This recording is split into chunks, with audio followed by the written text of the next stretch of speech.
4, 3, 2, 1. Good evening, everyone. Welcome to tonight's school committee meeting. We open this meeting with heavy hearts for the tragic events that have taken place in Israel that led to the loss of over 1,000 innocent civilians. And this is obviously something of extreme importance to the school community and to the school committee as well. We want to make sure that our children feel safe and that our staff, administrators, and educators have the resources that they need in order to help provide the necessary supports for our students. That also, of course, extends to social emotional supports and guidance counseling. We're going to be talking a lot more about that during the 7 o'clock hour.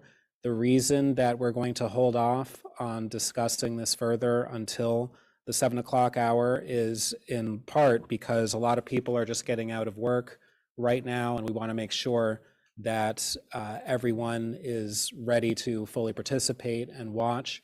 And I think that we're going to have maximum viewership from around 7 to 8. Furthermore, for when the school committee discusses the Public Schools of Brookline response to what has occurred, it would be helpful for us to first hear from members of the public. So we want to be able to have that discussion after we've heard from you and from those who will be joining online. We also have an update regarding the security precautions that are going to be taken for tomorrow, and I'll let Dr. Guillory discuss those. Thank you, and good evening, community. I will read the statement that we are sharing out, that we've shared out tonight, as well as what has been shared with me from the Brookline Police Department. Greetings, PSB. The Brookline Police Department has shared the following information with the school department regarding Friday, October 13th, and we are sharing it with you. The Brookline Police Department is aware that tomorrow, October 13th, has been designated by a terrorist leader as a day for global protest and jihad. We remain vigilant and dedicated to protecting our community, and our commitment to protecting our Jewish residents and organizations is unwavering. We will continue to provide special attention to the schools and Jewish institutions, and we remain in contact with leaders in the Jewish community to provide assistance where needed. Our intelligence unit is working around the clock to ensure that we have the most up-to-date information. While there are currently no known specific threats to Brookline, should we learn of something that possesses a danger, we will respond accordingly to make sure our community remains safe from violence. As always, should a member of the community observe anything of concern, please call us and we will be there. And that's from the Brookline Police Department. All right, so with that, once again, after public comment, which is scheduled to start at 6:55, and we have approximately 15 speakers signed up for public comment. Once we hear from our speakers, we will then, as a school committee, discuss the PSB response, and many of us, I'm sure, will have questions of our own, as well as expressions of our values and what we would like to see happen as a district. But for now, we're going to segue again until that public comment period and go to administrative business, the consent agenda. Are there any questions regarding the consent agenda? Seeing none, would someone like to move it? I'll move it. Thank you, Stephen. Is there a second? Thank you, Natalia. Natalia, your vote? Yes. Stephen? Yes. Andy? Yes. Helen? Yes. Suzanne? Yes. Mariah? All right, and I also vote yes. We now move to the student report. Ms. Lewis? I'm sorry, we have a second item that's not part of consent. Yeah. Oh, I'm sorry, that's right.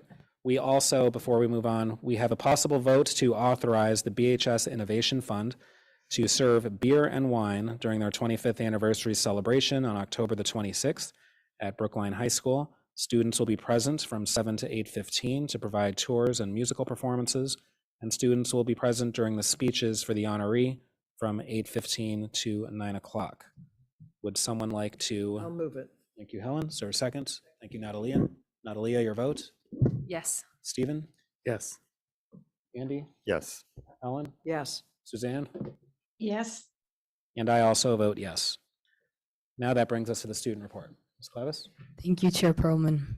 Hey everyone, I hope that you've all found the time to take care of yourselves this week. I'm Laura Clevis, your school committee student representative, and let's get down to business. What's been happening at school this past month?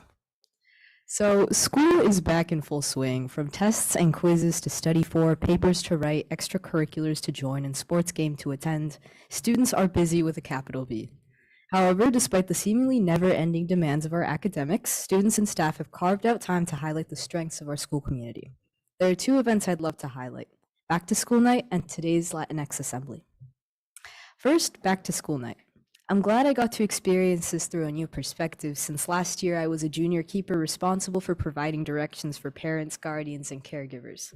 This year I covered the event for our school newspaper, The Cypress, so while the amount of times I had to walk back and forth from 22 Tappan to 115 Greeno, to take pictures are too plentiful to count, it was less demanding. Organized by Deans Astrid Allen, Summer Williams, and Brian Poon, the event allowed parents to acquaint themselves with teachers and course expectations. Overall, it was a smashing success. Not only did I reconnect with many parents I hadn't seen in ages, there's something nice about being at school in the evening. I don't know why, but it just feels kind of rebellious, right? I'd also like to briefly emphasize the importance of the Climate and Food Justice Club's work. They were present at the event, organized a food drive, and also passed around a petition that aimed to ban the use of single-use plastic water bottles in the school district. So shout out to them. They're vital to creating the culture we want at BHS and in Brookline. On to the Latinx Assembly. Held during E and F Block, this event was situated in the Robert Dubs Auditorium featuring various Latinx speakers, performers, and singers. 7 students and teachers spoke on their lived experiences and identities and the struggles and joys associated with being Latinx. The fourth floor gents, a band composed of SWS students, performed Prófugos or Fugitives by Soda Stereo, which I really enjoyed. And also, a couple of highlights.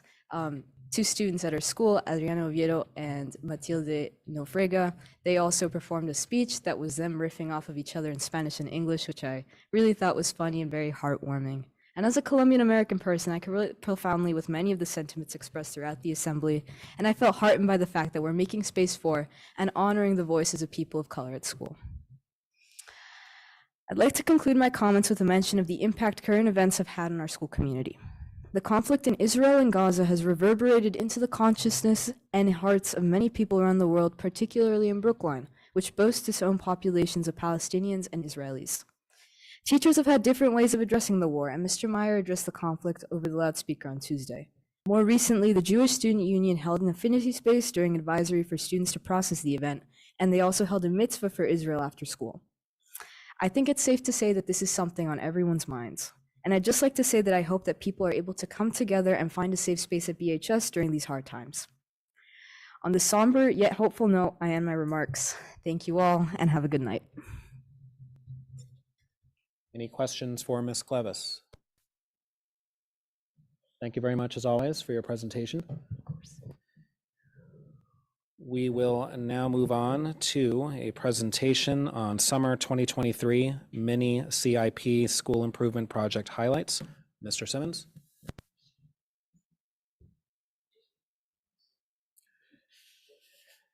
In the meantime, I'll just remind those of you who may have just joined that we will be addressing the tragic situation that occurred in Israel and the thousands of civilians who had perished during the 7 o'clock hour. Starting at 6:55, we will be scheduled for public comment, and then the school committee will have a discussion.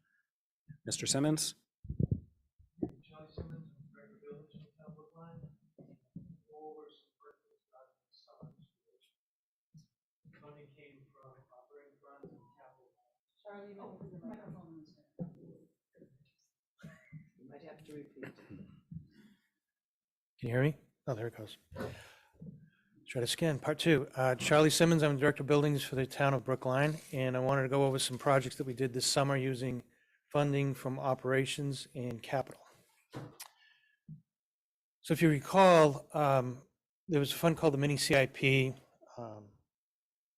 It was funded several years ago. It hasn't been funded in many years, and this year was funded up to $1 million. The school department had a list of deferred maintenance they would like to get done, which I agree with.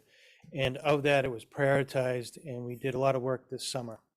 So with that, I want to start at the new Lincoln School where most of the work was done. The auditorium had new seating, the flooring was done over, and there was new painting. So the existing seating was removed. You can go to the next one. The red seating was recovered and turned to blue. And we can go to the next one as well.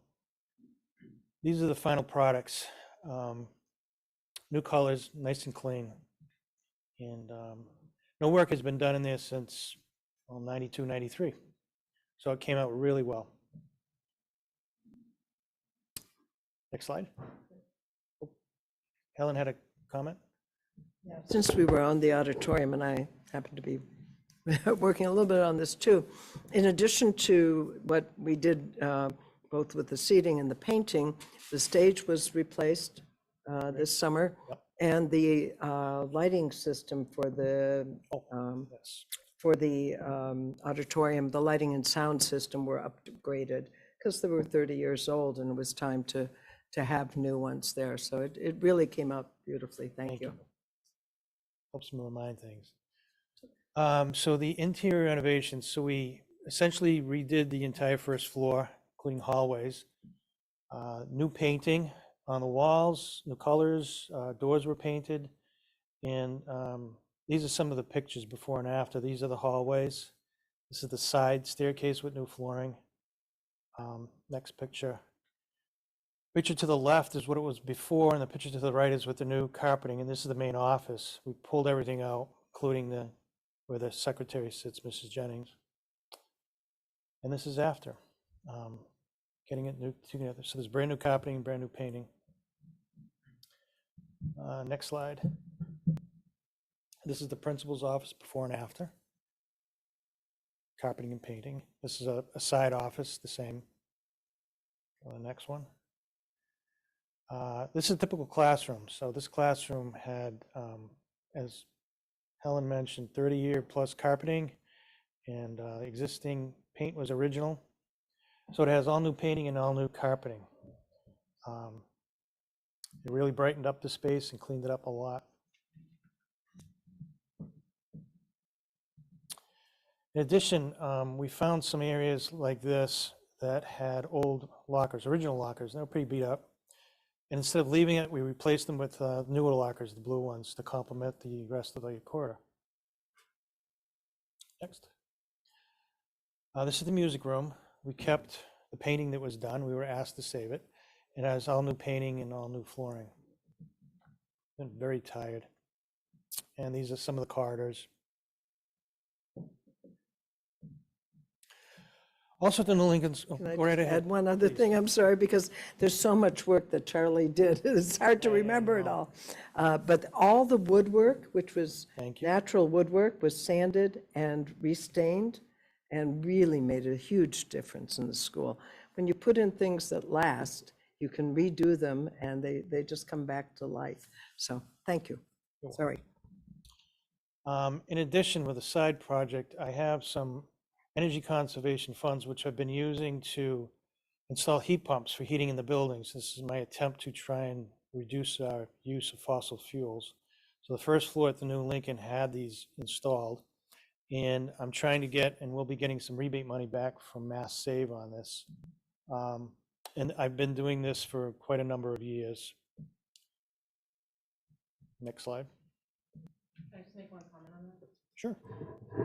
Charlie, it's also true that the spots where you put the mini splits enables air conditioning in that room as well? Or it does? Yes, so that's a benefit for the classrooms that is are a heating. byproduct. Yeah, Yes, it is. exactly. It's like lower energy use and also air cooling. Benefit of that. Wonderful, thank you. You're welcome. There's also a large CFP product for the outside of the building. Nothing's been done since it was built, so we did masonry work. The building was power washed, joints were repaired, and the brick and limestone were sealed. We installed crushed stone around the perimeter to help with drainage, and that took most of the summer. We were able to work around some programs. I should note that there were no summer programs this summer, which helped out quite a bit getting all this work done. Next slide. We also painted the carriage house, Lincoln Primary number 2, I believe. And this is the cafeteria. We replaced some rotted wood and repainted the building.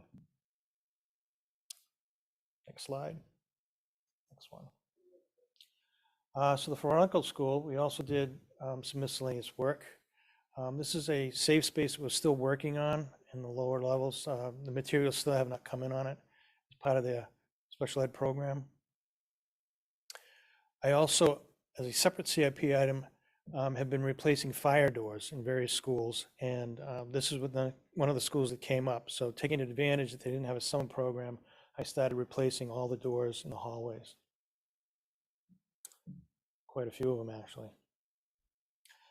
Heath School, same thing, mini CIP funds to do some flooring work in a number of classrooms, have some before and afters.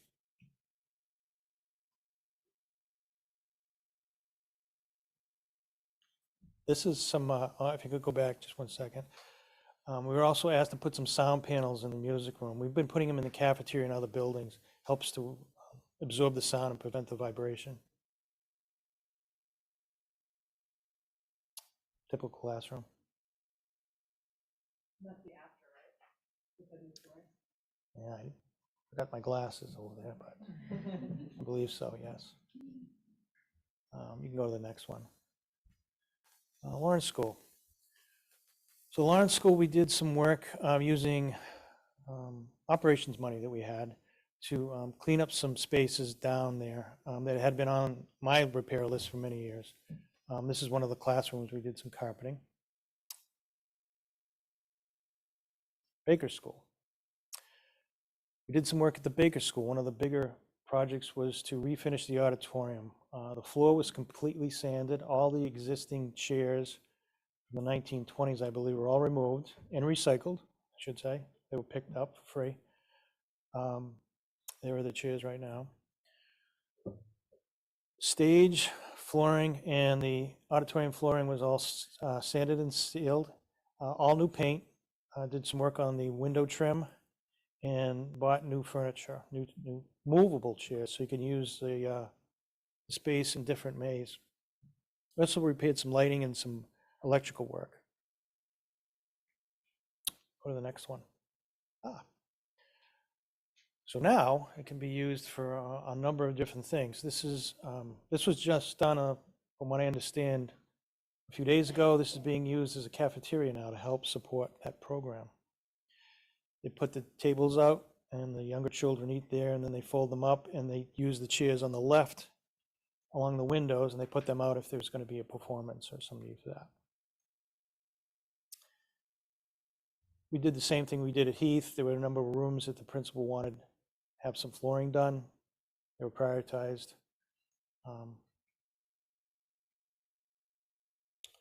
Came out really nice. Go to the next slide. Another CIP project, modernization of elevators. Baker was on the list. You have 2 elevators over there, and they were completely rebuilt. And by that, I mean all new controls and all new boards, all new brains. So this will take us another 20, 25 years. Ridley School. Ridley School, we did some work with some carpeting. There's a child that has some hearing issues, and we've been putting in carpeting to help out. This is one of the rooms we did.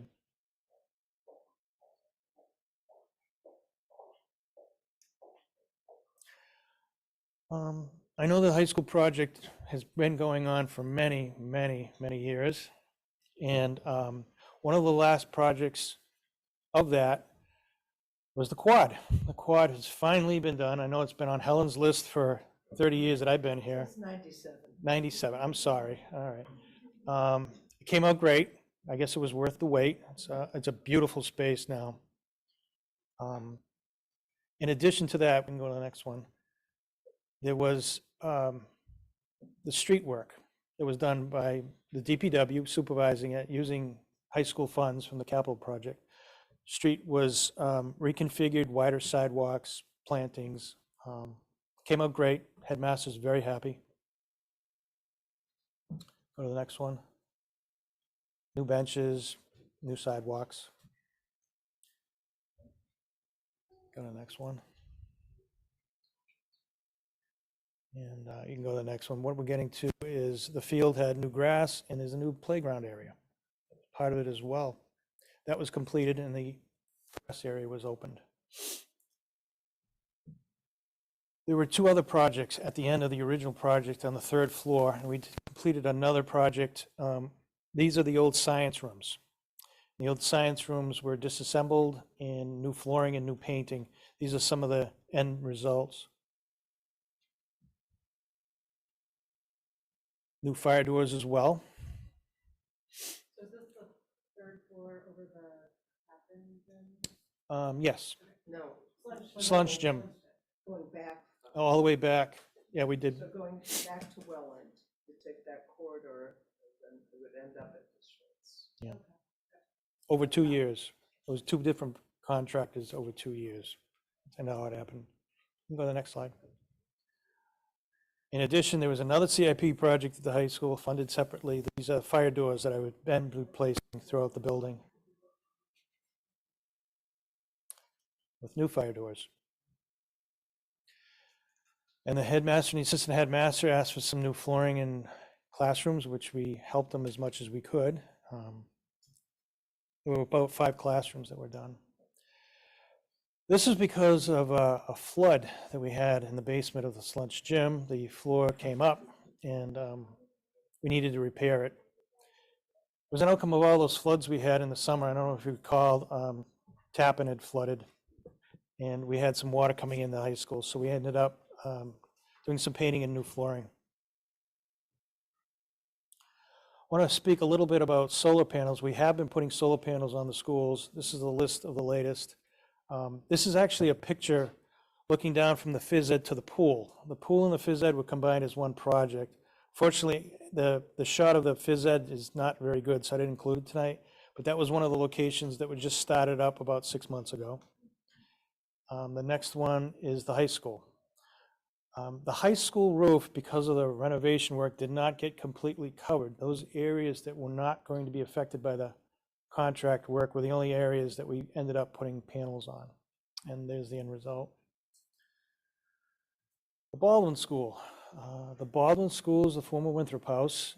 And I honestly have not spent a lot of money on that building, partly because that was going to be the site of the 9th school. And that went on for many, many years. We are keeping the building, so I'm putting it back on the CIP list to do work. That will include masonry and roofing, which is out several years.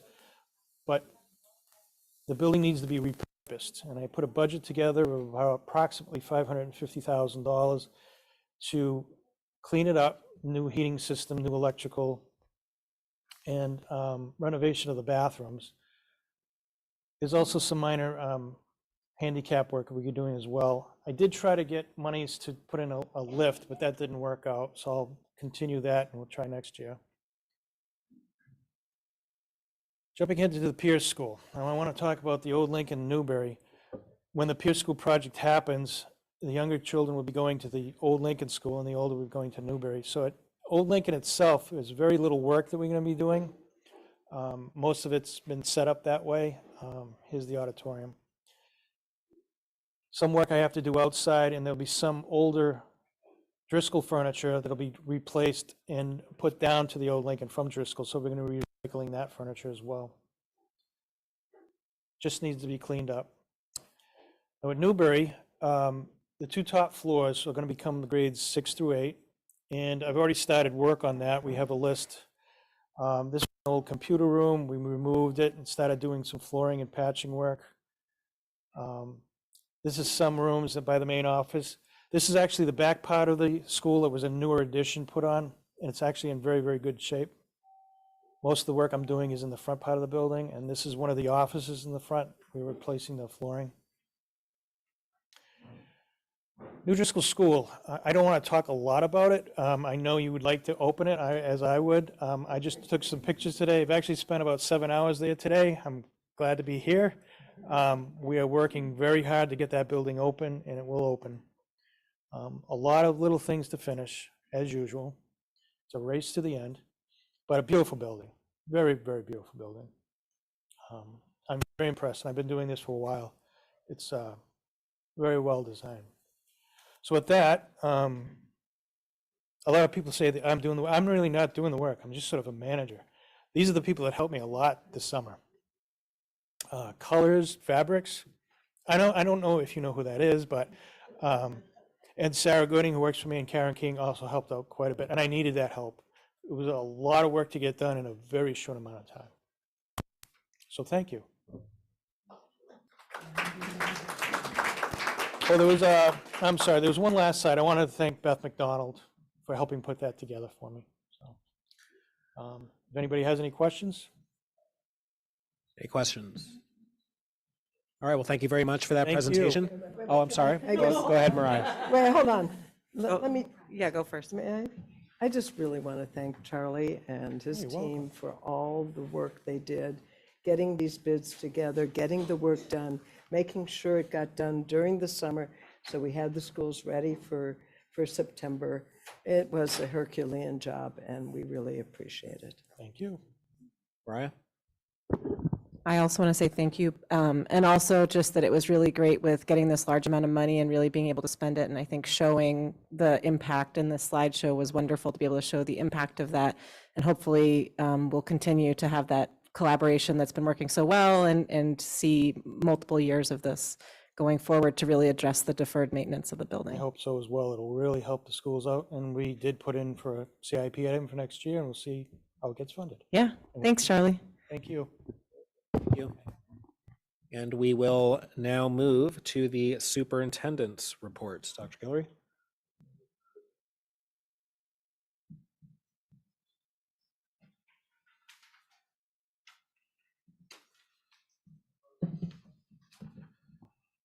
So good evening again, everyone. We are going to walk through our superintendent's update.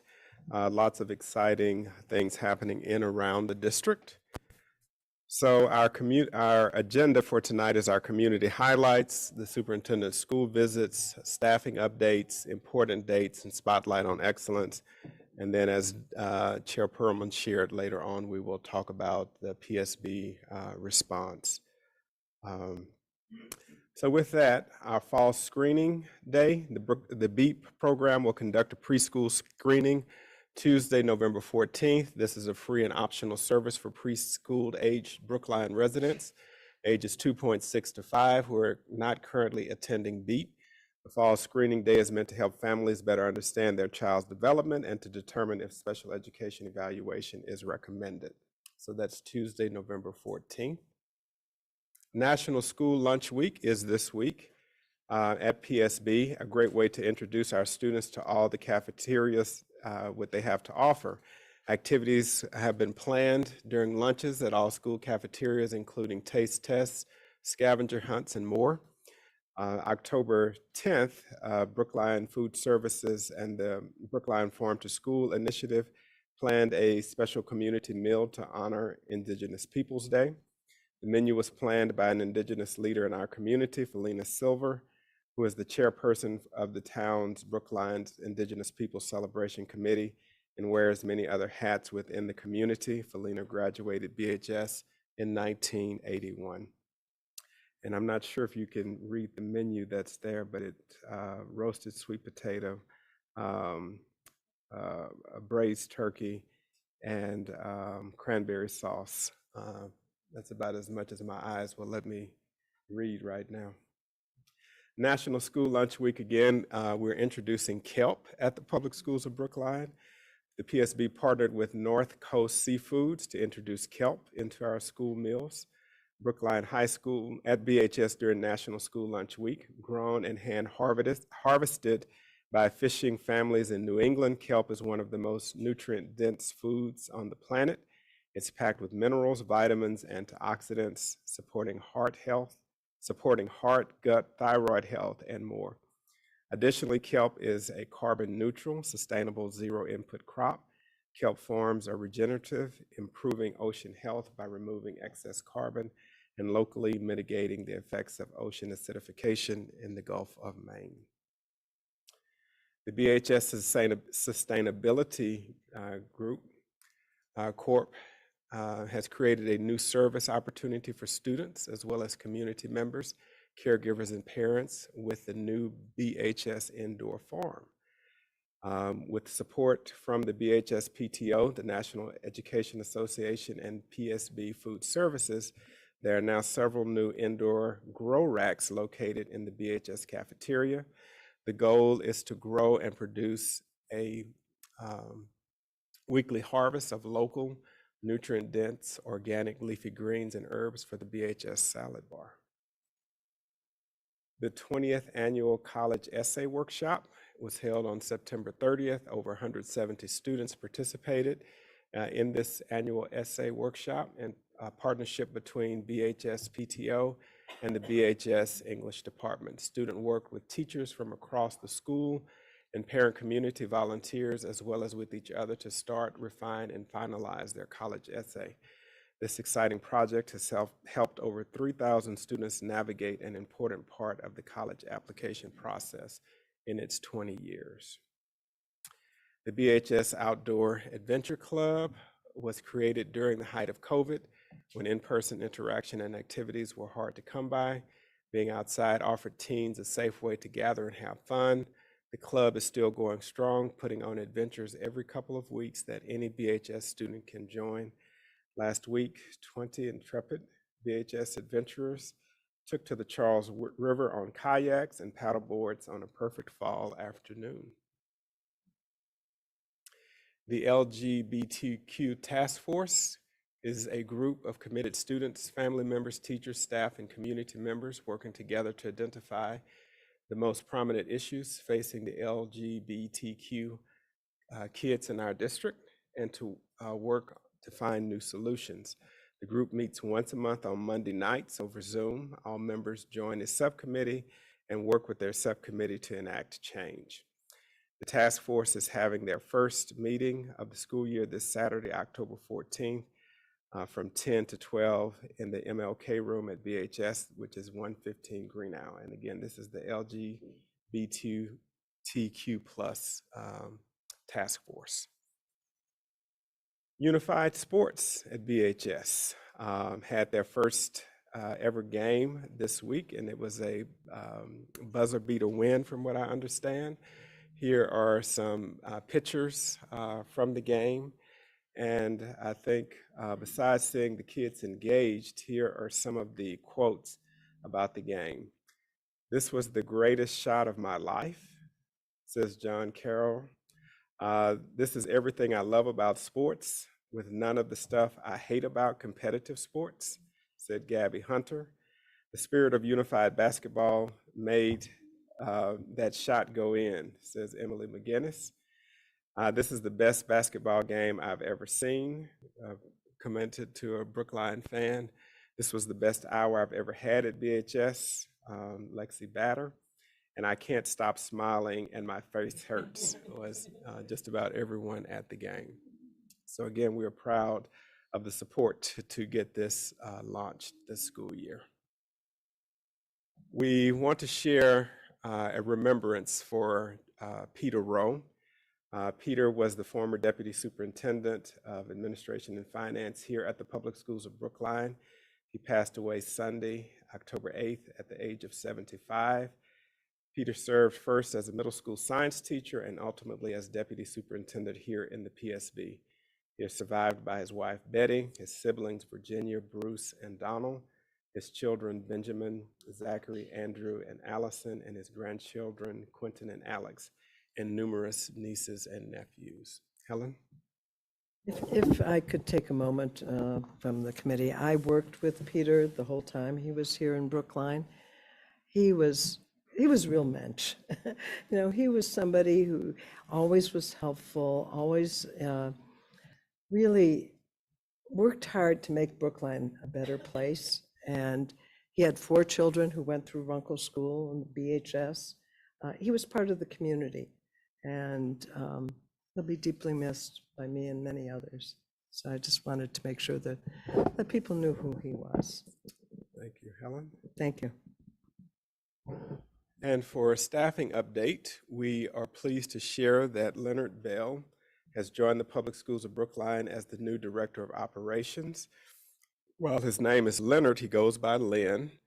He brings a strong background in residential and commercial development leadership. He comes to us from Universal Property Management, transcends bands, where he served as Vice President of Construction and Planning.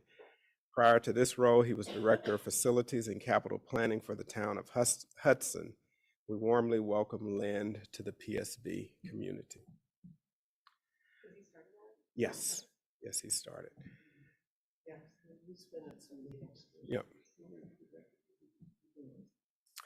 So for some recently completed school visits, I've been over at Beep Lynch as well as BHS. And upcoming on the horizon, I will be at Beep tomorrow, Driscoll, Baker Heath next week, and then the following week out at BHS, FR, and Lincoln. So again, looking forward to getting into schools and visiting classrooms as well as with educators there. Some important dates. The month of October is Learning Disabilities Awareness Month, as well as National Principals Month. And for cultural observances, October 15th through 24th is Sharad Navaratri. Navaratri is one of the most revered festivals in Hindu culture. It's observed in the honor of the goddess of Mahadevi, celebrated for 9 days. Navaratri, thought I had it smoothly, is widely observed in India, with different communities participating in the celebration through fasting, dancing, religious reflection, and other actions. And with this, we are ready to turn the spotlight on excellence.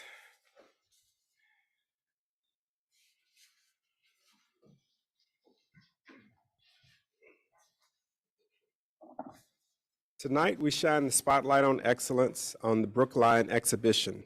The Brookline exhibition is an arts magazine that is the brainchild of two entrepreneurial students, Isabel and Sophia, both currently in their junior year at BHS.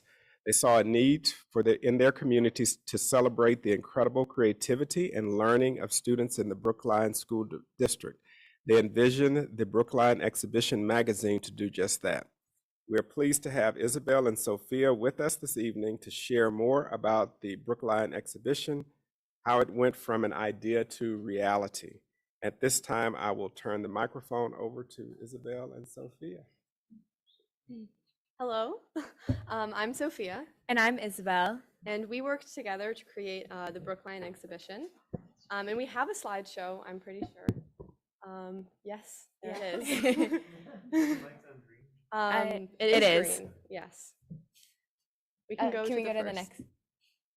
So the Brookline exhibition started off as a small idea at this library when we were just kind of sitting at a picnic table right through.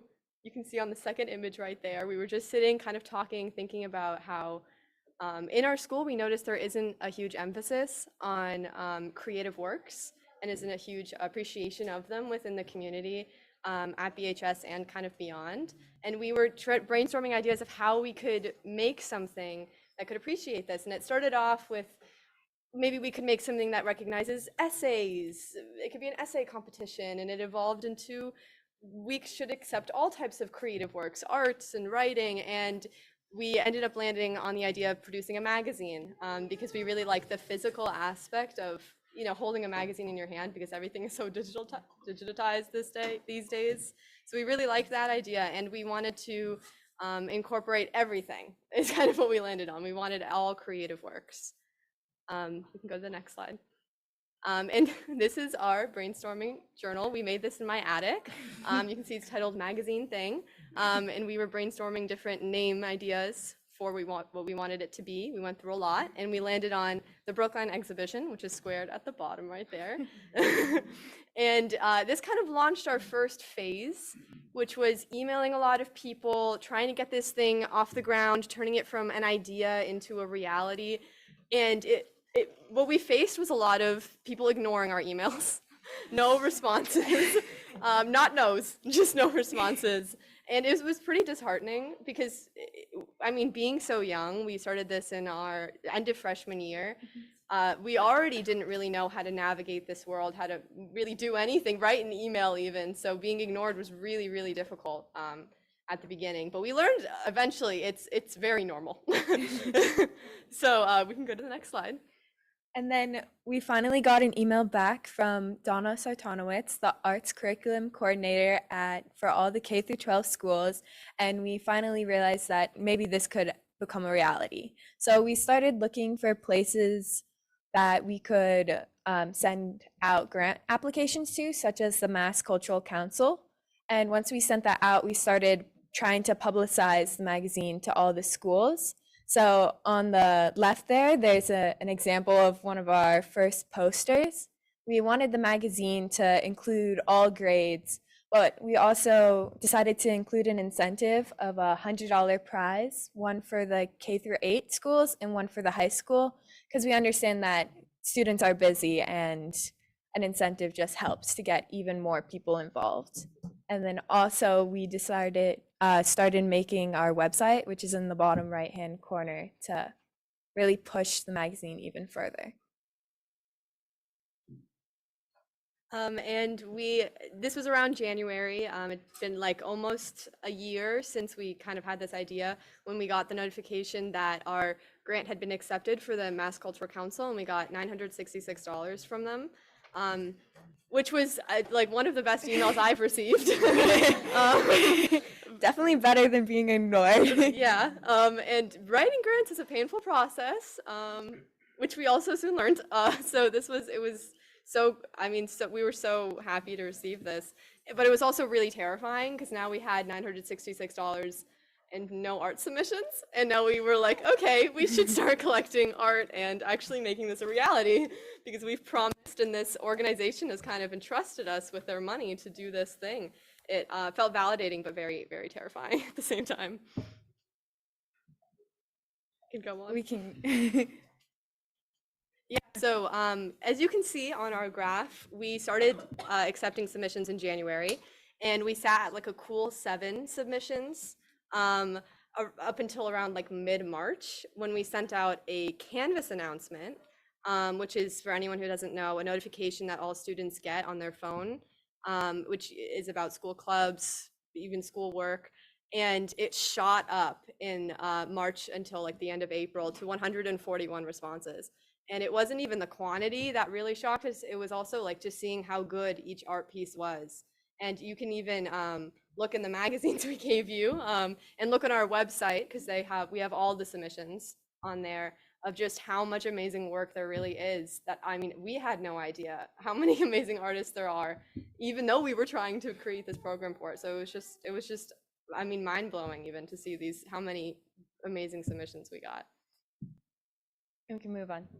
Okay, so here are some examples. These are screenshots from our website.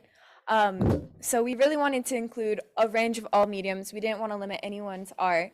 So we have drawing to digital art to paintings, photography, and we also have writing, but that's on our website and in the actual physical magazine. But we wanted everyone to be published. So on our website, you can see the full gallery of every single person who submitted. And then sadly, we did have to limit who was in the actual magazine, but we made sure to include a large range of all mediums. Yeah, and you can see us. So that was all of the submissions we got, and our next step was putting this into a physical magazine. So this is in Isabel's basement, the first picture. Yeah. We laid out all of the different images of art we were thinking about featuring, again, with not trying to choose like the most impressive art, but really like the largest range to show how a kindergartner what a kindergartner might make versus like a 12th grader, which was part of our goal in the first place, was showing this growth and showing the diversity in art. And we laid it all out, and we ended up, making it digitalized and submitting it to this website called Mixum. And they ended up coming in those boxes right there. We unpacked all of them, and you can see us sorting them to the different locations we want them to go to. So it's a very like home run organization as of right now. Yeah. And then in the end, we ended up getting a total of around 150 submissions, and we also had voting. So on the back of our magazine, we had a place where people could fill out a voting form on what art they thought they connected with the most, and that was the person that won the $100. So our magazines reached 400 people, 416 to be exact, and it reached all 9 schools. Here on the right is a picture at the Lincoln School. We hand-delivered a bunch of copies of the magazines to all the libraries at all the middle schools and also to the art teachers. And this is a picture of all the kids swarming around it as soon as we brought it in. And now our goal kind of moving forward for this year is to integrate more into the community. This is at the club fair. This is us holding up our posters. And you can also, we also have social media present on Instagram, and we're trying to get on Facebook too, because we know that's where the parents are. So we're learning. We're learning how to use that one too. And then we also made sure to not only distribute the magazines to every public school and also every public library, but also we gave it to the Brookline Art Center, we gave it to a senior home. So really trying to get it in as many different places in the community as possible.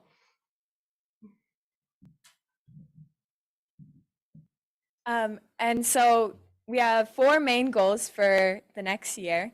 Our first one, of course, is we want to expand. We want to be able to reach more people, and by doing that, we hope to print more magazines and include more pages so we can fit more of the art into the magazine. And then we also want to do more in-person exhibitions, and we are really passionate about climate justice. We hope to incorporate that into our mission as well. So we're trying to partner with the Museum of Science and have an in-person climate change exhibition where students of all ages can show how climate change has impacted them, how they feel about climate change, how they perceive it, which is a really cool thing, I think, for kids to say my art was featured in a museum. I think that's, I would love to say that. And then another goal we have is we're sending school supplies abroad. So we're trying to partner with School the World, which is a nonprofit that aims to increase education all over the world. And they work in places like Honduras and Panama. And we're hoping to partner with them to ship art supplies and school supplies abroad. And we're also hoping to achieve nonprofit status, which I'm not sure if you know is a very long and difficult process. We currently have our articles of organization approved, and we are now recognized as a corporation by the state of Massachusetts, and our tax exemption is on the way. So hopefully in the upcoming months, we will become a nonprofit to further expand. Yeah, and we encourage everyone to look at our website. You can find it online. You can just Google the Brookline exhibition too, and it shows all of our different submissions. It also has a submission page open for current students who want to submit art for our next exhibition, and it's talking about current events, our next projects, and we also need donations and support to do all of this because printing magazines is a lot more expensive than you would expect. So we would love any support, and just check it out and see, I mean, what artists are kind of hidden in our community. Yeah.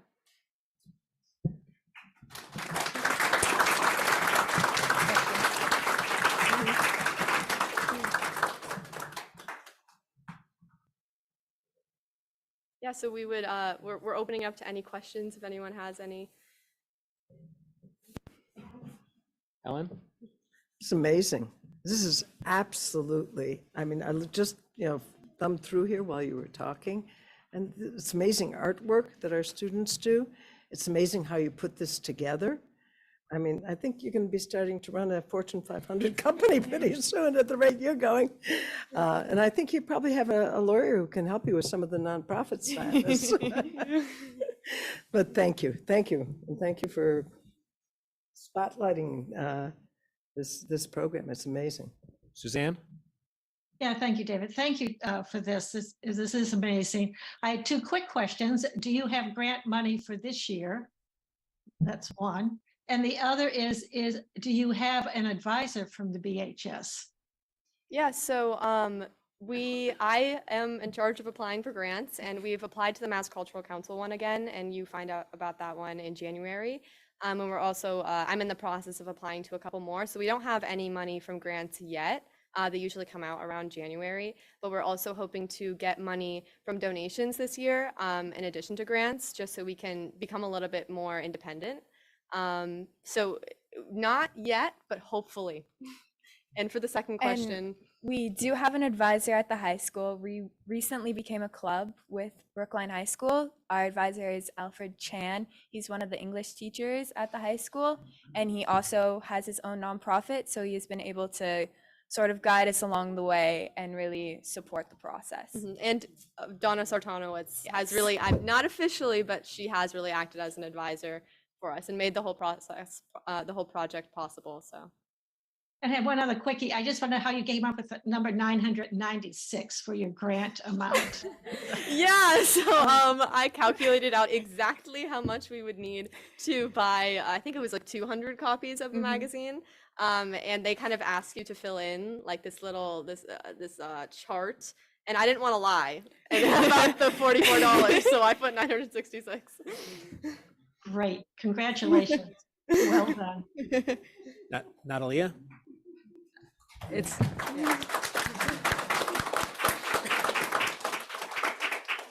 I just want to add my congratulations. It's really fantastic. And I have one question. I see quite a few anonymous, and I wonder, is it that they submitted it anonymously so you don't know who submitted it, or they chose to be anonymous in the print? Because these are beautiful, and I wonder why students are choosing to be anonymous. I wonder that too, but we felt just because some artists are shy and don't really want to present their art and put their name to it, but we still want to give their art out to the community. So we gave an option when people were submitting if they wanted to be left anonymous.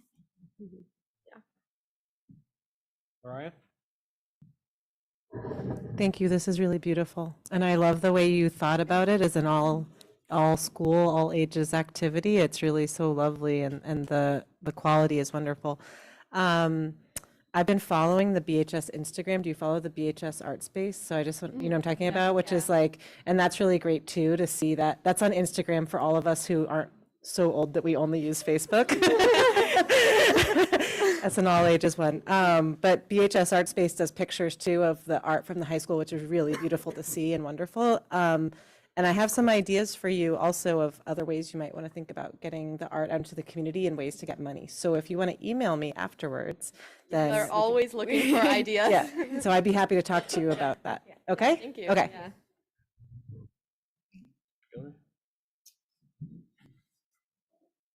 There was one more. With that, we are proud to present you with the Public Schools of Brookline Spotlight on Excellence. It's awarded to the Brookline exhibition with gratitude and appreciation for recognizing the need for and bringing to fruition a publication that celebrates the incredible creativity and learning of the students of the Public Schools of Brookline. Congratulations.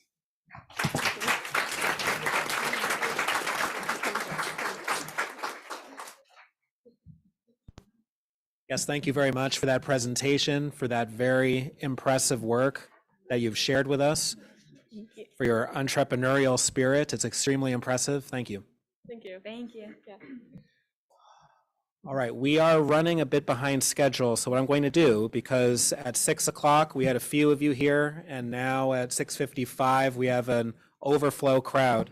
So I am going to ask that for the public hearing on warrant articles, that at this time we're only going to have the presentation by Ms. Goff regarding one of the warrant articles, and the other warrant articles and discussion and votes we're going to have after the important discussion that everyone came here for. Yes. Good evening. So warrant Article 10 is what I'm here to cover, which is essentially just cleaning up some bond financed accounts and repurposing some of the funds that we have on hand. So we have the Ridley School project, which was completed a couple of years ago. There's currently a surplus in that bond account. And we're looking to repurpose approximately $3.9 million of that surplus that was already borrowed to the Pierce project. So basically, we won't need to borrow $3.9 million, and it will apply to the authorization under Pierce. Then there is $2.6 million of authorized but unissued. So we'll be looking for town meeting to rescind that authorization. So that has no budgetary effect on that as well. And then there's a small piece of a water and sewer bond for $265 that we're also going to be using this article to rescind as well. That it's authorized but unissued, so there's no impact on that as well. Can I ask a question? Sure, go ahead, Ellen. So just to be clear, the 2.6 million just allows us more bonding capacity, right? So the 2.6 was authorized for Ridley, but since Ridley had a surplus, it was unissued. So we didn't bring the cash in. It basically just reduces what the original budget was. The that- 3.9 we did borrow, but we'll apply those proceeds to the Pierce School project. No, that makes 100% sense. And I think the other one that taxpayers should know is that that should reduce some of the liability, a very small part, but some of the liability for the Ridley School. So budgetarily, there's no impact because we never borrowed the 2.6. So there's no impact on the taxpayers for that amount. It's a budgetary surplus. But the debt exclusion would stop sooner. The when we borrow the funds for these projects, we borrow for I got 25 it. years. Yeah, So. okay, sorry. If you don't borrow it, you can't save it. Yep. Okay. Mariah? Thanks, Melissa. I have one question. Did you consider putting the money back into the capital reserve fund that was reduced to zero to cover the Ruff and Ridley project? So the only, what we can use, state law allows us to apply this to any bond proceeds for a similar purpose. So the Pierce project is the next project that we're going to be going out for borrowing. So that's why we're. I see. So we can't actually just put it into the capital reserve It needs account. to be applied to another project that we're going to be going out to bonds for. And then does it reduce the amount, does it reduce the borrowing, or does it increase our capacity such that, I've been, hearing about the issues of the guaranteed maximum and how it might increase the. It doesn't change what town meeting originally authorized for the project. Okay. It's just instead of- related to the instead of bonding going out to portion. the bonding market to borrow funds for it, we're basically taking the cash that we have from the Ridley project and applying it to Pierce. I see. Thank you. Thank you. Any more questions? Seeing none? Oh, go ahead, Ellen. Are we sure we've used everything? Yes. We've done everything at Project is Ridley? closed. Yes, we are done with that. Thank you. All right, thank you very much for coming. Much appreciated. We will be likely voting on this, but later on tonight. All right, Mariah's got another question. Go ahead. Sorry, one more question. So is Pierce going to be the only project it could be used for, or could it be used also, for example, to finish some of the work at BHS that was originally stripped out of the project, like the other work on site, in the areas that weren't touched? So it would need to be for a project that we have authorization for. So we have authorization already for Pierce. We have authorization for the fire station project. That's another. But don't we have authorization for the high school? So we've already borrowed all the funding for the high school project. So I there's see. no additional capacity that we can access. I see. Okay, thank you. All right, thank you again for coming, and we will resume the public hearing on town meeting warrant articles later tonight. But at this time, we are now going to go to public comment. And our first speaker is Ms. Faith Dantowitz. Also, just for those of you who have not given public comment before and are not necessarily familiar with common protocols and public comments, during public comment sessions, the boards that are convening the public meetings do not interact with the speakers beyond exchanging pleasantries, announcing the name. It's not a bi-directional conversation. So I don't want those in the audience to think necessarily that we're being rude or that we don't share your sentiments or that they are not important to us. That's just a protocol. The public comment person delivers the remarks. We internalize those remarks, and we may discuss some of what is mentioned when it is then our turn to speak later. But it's not interactive. All right, Ms. Dantowitz. Superintendent Guillory, school committee, thank you for allowing me to speak today. I was shocked and truly pained by your initial email statement, Superintendent Guillory. It is disturbing to me that you could not immediately condemn terrorism. If it had stopped at this poorly expressed email, I would be deeply upset, but not horrified. I assure you that the entire Jewish community is directly impacted by this act of terrorism, these atrocities. There are families in our community who have lost loved ones. You commented that when life outside of the school gets challenging, horrifyingly diminishes the impact these atrocities have on them and on the entire Jewish and Israeli community. As the superintendent of schools, it is deeply disturbing that you shared and promoted unverified links to Palestinian-based misleading anti-Semitic information. It was utterly unacceptable to have these biased and hurtful links distributed to our teachers with your stamp of approval. Your choices matter. Your words hurt. We all hurt. Have you watched the videos Hamas posted on their website? I'm not going to read the rest of what I wrote. I will share it with you later because there are children here. Have you heard they have called out to Muslims everywhere to make tomorrow like Kristallnacht? I am the stepdaughter of a Holocaust survivor. Our children are afraid. We have already seen anti-Semitism show its ugly head in Newton Public Schools. Have you watched, oh, I'm sorry. This was terrorism. It's important that all of our students do not feel you demonstrate implicit bias against the Jewish and Israeli community. Anti-Semitism has been an issue in our school for years. People, students, and adults alike must understand that anti-Semitism, Islamophobia, and hatred in any form is absolutely unacceptable. The Palestinian community and their well-being should also be a focus. All of our children will see and be aware of these atrocities despite our efforts.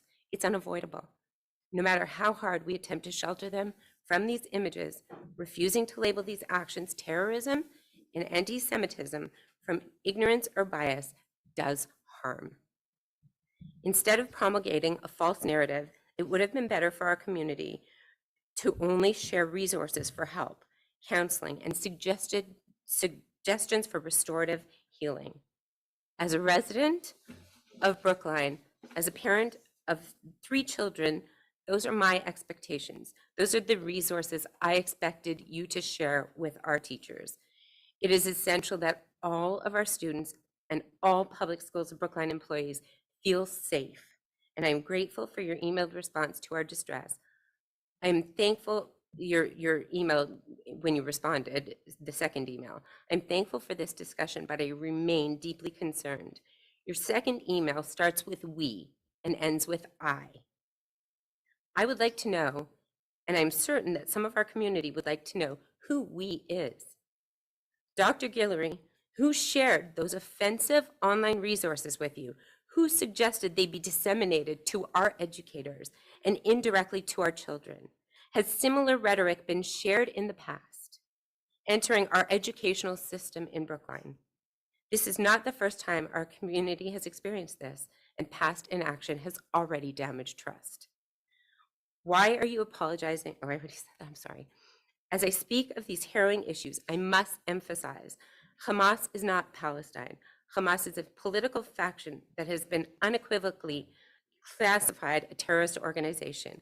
My heart breaks for the Palestinian people, for their children, for their communities, and our Palestinian communities here in Brookline. I'm devastated for the Palestinians in Gaza as they suffer the consequences of the brutal terrorist attack on Israel by Hamas. A quote from Bassem Eid, a Palestinian: Hamas has one goal, to destroy Israel. They don't care how many civilians, Israeli, Palestinian, or other, get killed in the process. They hold 2 million people hostage in Gaza to use as human shields. You can support Palestinian rights without supporting a terrorist group. We can support all our students and their rights by sharing compassionate, meaningful, unbiased resources that help our entire community feel safe, respected, and to create trust within the Brookline community. Thank you. You must do better.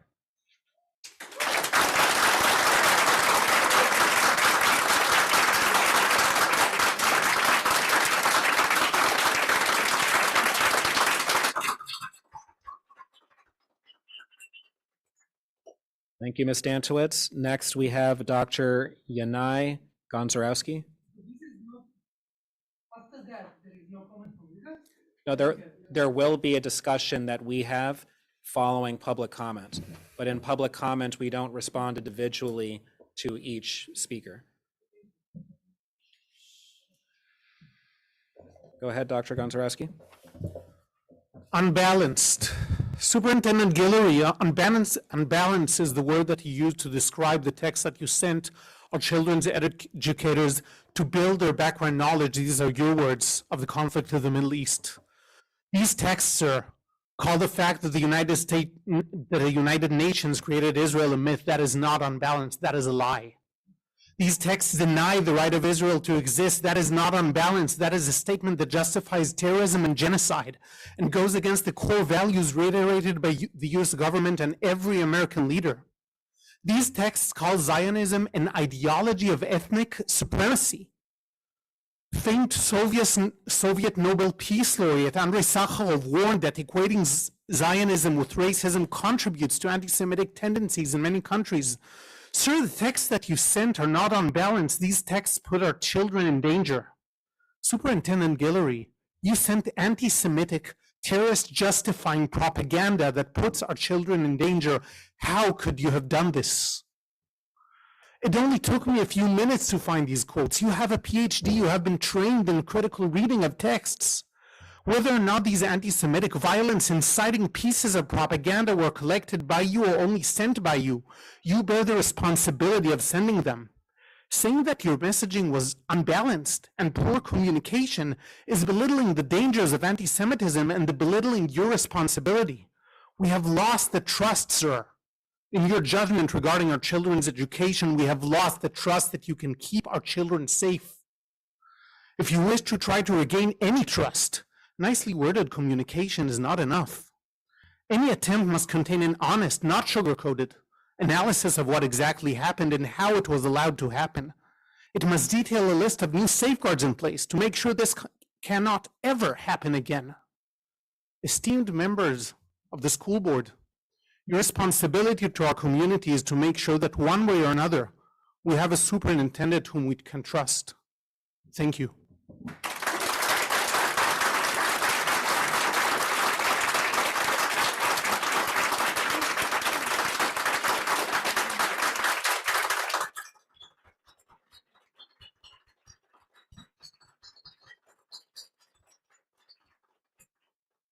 Thank you, Dr. Gonczarowski. Next up, we have Mr. Jake Donnelly of the Israeli American Council, who is joining us via Zoom. Thank you, everybody at Brookline High School. My name is Jake Donnelly. I am the activism manager for the Israeli American Council of New England. Since the statement came out, I have been bombarded with members of your community who have expressed their fear, their pain, their outrage at the statement. And while I do appreciate the second statement that you put out afterwards, I had the pleasure of coming into Brookline High School earlier this morning, and I spoke and had to listen to a room that was full of Jewish students and Jewish teachers. And what I heard really proved that the initial statement was something that fell well short, as you have admitted in your statement, and specifically the fact that many of the students have experienced more anti-Semitism in the last 3 days than they have in their entire time at Brookline High School. And what really hit me more than anything else is the statement actually didn't just lead to anti-Semitism in the halls for these students, it led to anti-Semitism in the classroom. It led to statements like the Hamas militants, the Hamas terrorists were freedom fighters. Freedom fighters do not shoot dogs. Freedom fighters do not decapitate babies. Freedom fighters do not do the other things that I am not going to mention right here. And anybody that knows about the history of anti-Semitism, about the history of the Jews, knows that this weekend, this massacre that occurred in Israel has nothing to do with a piece of land. Simply put, this was killing Jews, murdering Jews, simply because they are Jewish. And I know where your hearts are. I know that everything that you are trying to do as educators is to help provide and create an atmosphere that is welcoming to your students, to your faculty, and to your staff. You admittedly fell short, and we appreciate that admission. But I am here from the Israeli American Council to offer my help and to offer my guidance to make sure that the educators are educated when it comes to anti-Semitism, and to make sure that if, hopefully never, God forbid, Baruch Hashem, something like this ever happens again, that the response will be adequate. And so in addition to what the doctor had said just previously, if something does, to make sure that the correct guardrails are in place and that the correct resources that are sent out are the ones that will help and not hurt the community. So I offer my expertise, I offer my guidance, I am here to help. And I hope, by the way, that the attendance sheet that was passed around this morning to make sure, in the wonderful way to make sure that students weren't docked for their attendance at these sessions, that this attendance sheet actually gets destroyed immediately after today, because we do not want a list of Jews that attend Brookline High School. That is not something that we want. That is something that will cause PTSD for many members of the community after they have heard of that. I appreciate the help. I appreciate the support that you are currently showing right now by listening to everybody that's spoken before and everybody that will speak after me, including the magnificent young woman that put together the session earlier this morning. But I'm here from the Israeli American Council to offer my support, offer my help, and to ensure that if something does occur like this in the future, that is done correctly and is done with everything more than anything else, the Israeli community at the forefront. So thank you for your time.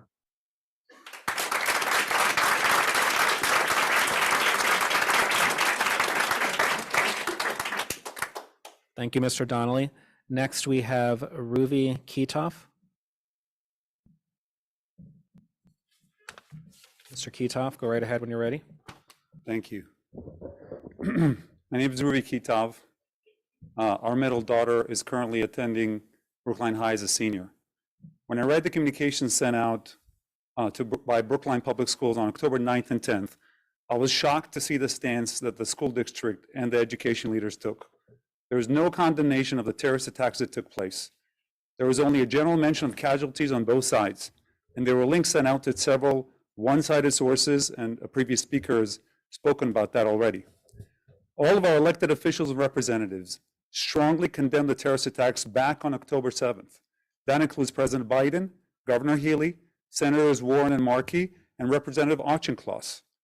All these elected officials and leaders happen to be Democrats. Some may even be called liberal Democrats.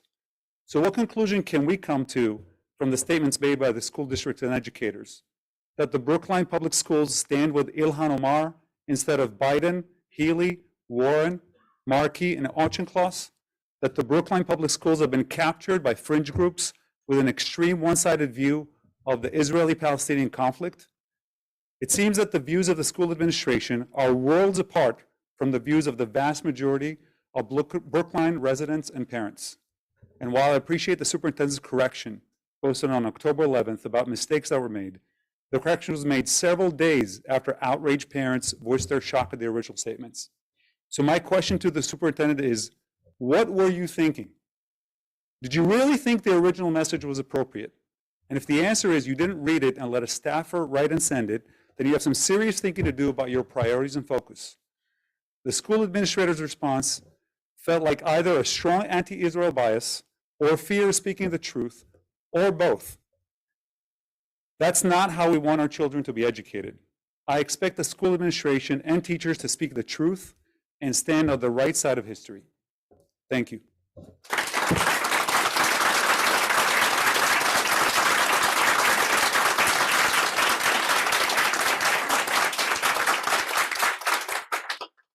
Thank you, Mr. Kitov. Next, we have Ms. Yael Alkalai.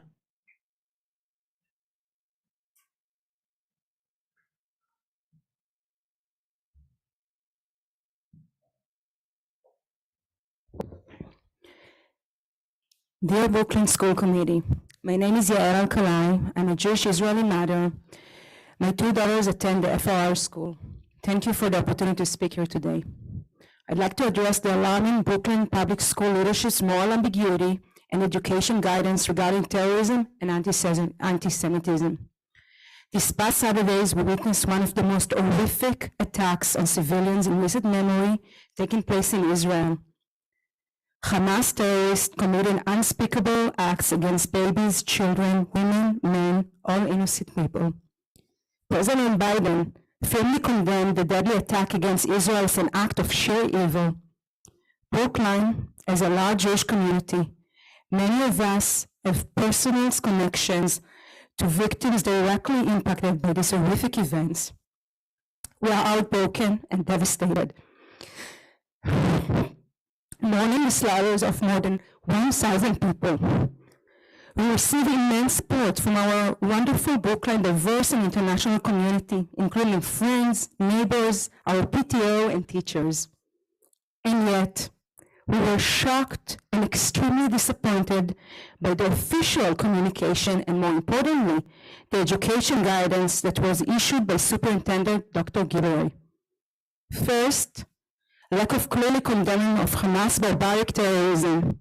Second, as we heard here today, providing anti-Israeli biased materials that promotes moral ambiguity. This includes reference to radical anti-Israel site that justifies violence against Israelis.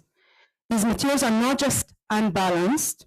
These materials promote terrorism and anti-Semitism, especially in this context. Third, as I said, the timing and context of such guidelines. While they should promote safety for all, our own school leadership exhibits severe lack of judgment in its choice of materials, resources, and timing. This is a major trust breach and loss of confidence. How can we trust the leader in place to inform education agendas for our own children? While we acknowledge the efforts to apologize and address the situation yesterday, the harm has been done. Dear committee, this is time to be firm and direct.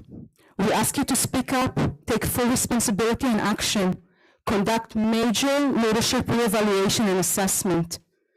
Unfortunately, I will not bring my kids to school tomorrow. This is due to recent communication of Hamas leaders to hurt Jews worldwide. Our fear is real, the horror is real. Your support is vital, as President Biden said, and in this moment, we have to be crystal clear. There is no justification for terrorism, no excuse. Thank you very much.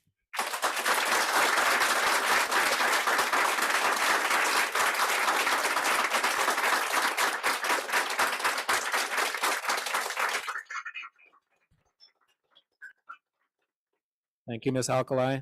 Next, we will go to Ms. Lena Goldstein.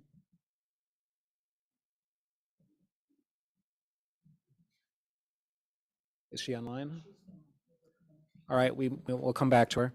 Next, we will go to Mr. Elliot Doxer. Thank you for letting me speak tonight.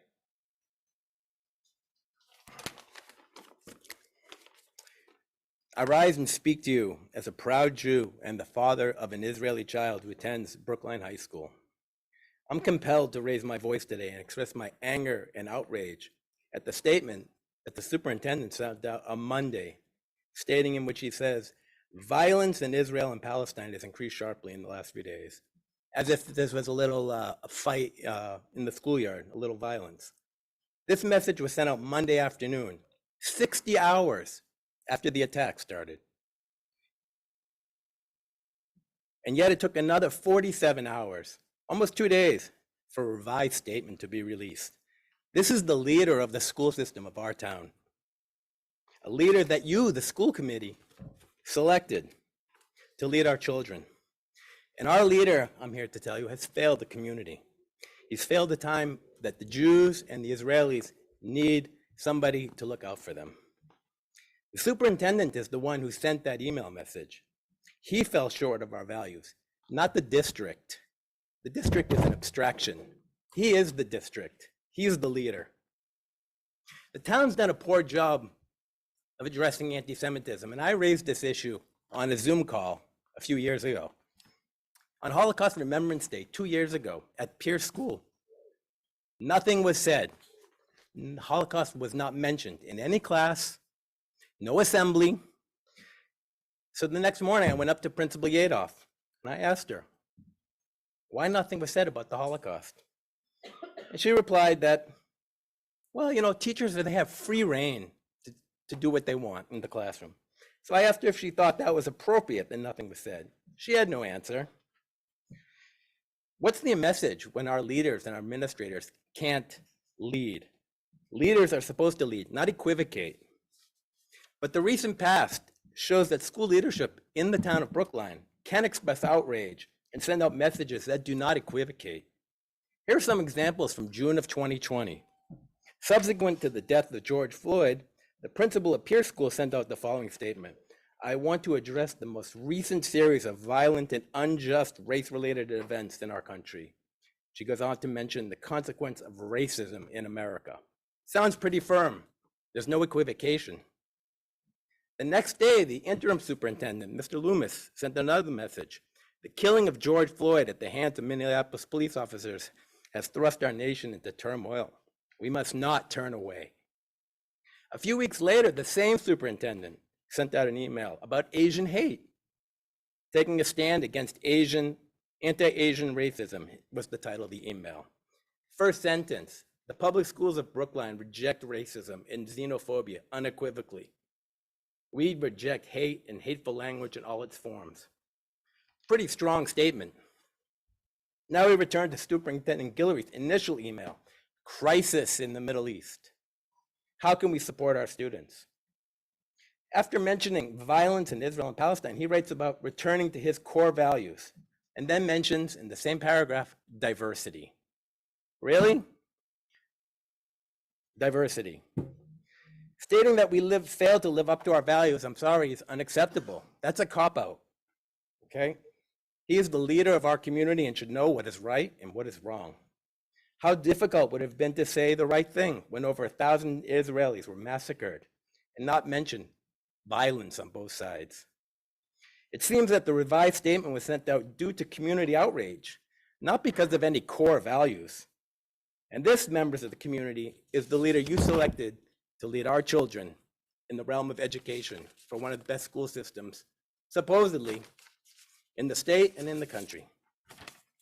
Many parents, and there's more than just that are here, have lost confidence in our leadership. It should have been easy for him to condemn Hamas terrorists, but alas, it wasn't. Sadly, and most troubling, is that this is not an isolated incident here at Brookline High School or amongst superintendents in the state of Massachusetts. Seems to be a trend. I read in the Boston Globe that similar disgusting statements were made by the superintendents in the towns of Cambridge, Revere, Lincoln, Sudbury. There's something rotten in the state of education in those that have been chosen to lead our schools. Those that you chose to lead our schools. Brookline should and must do better. The leader has lost the confidence of the public. You have a people here whose hearts are broken and will always remain broken. And the response from the town, well, we know. So thank you.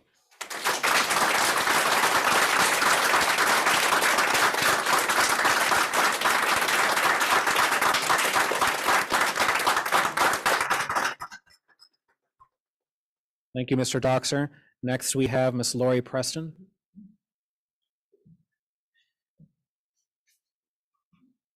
Superintendent Guillory, School Committee, thank you for allowing me to speak today.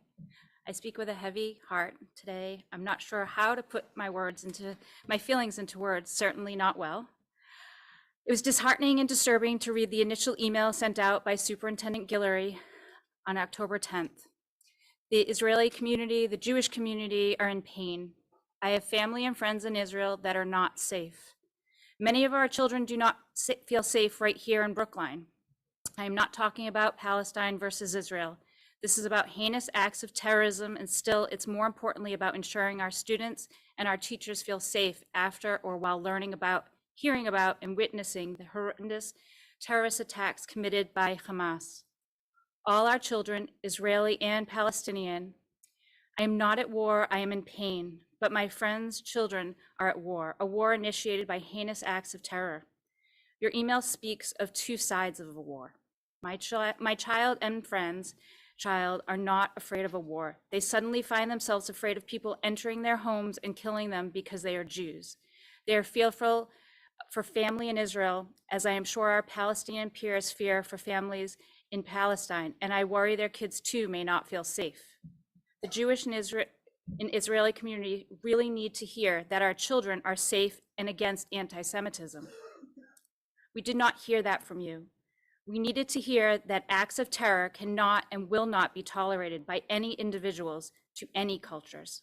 We needed to hear from you that our children are safe and that they will not be persecuted because they are Jewish, Israeli, or Palestinian.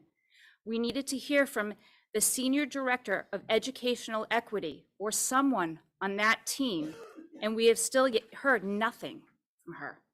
Does this not seem like an issue of equity? You do not have to support Israel to support the Israeli community, to support Jewish people.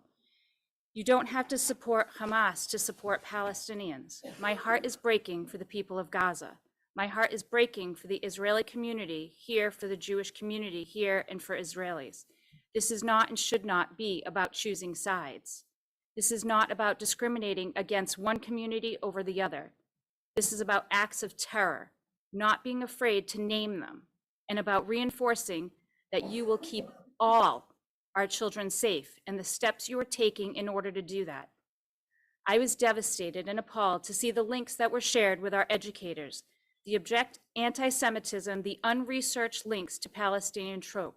I cannot imagine who would share overtly discriminatory and hostile links to non-objective information. I'm horrified for the community of teachers who are Jewish, who have ties to Israel, and who are Israeli.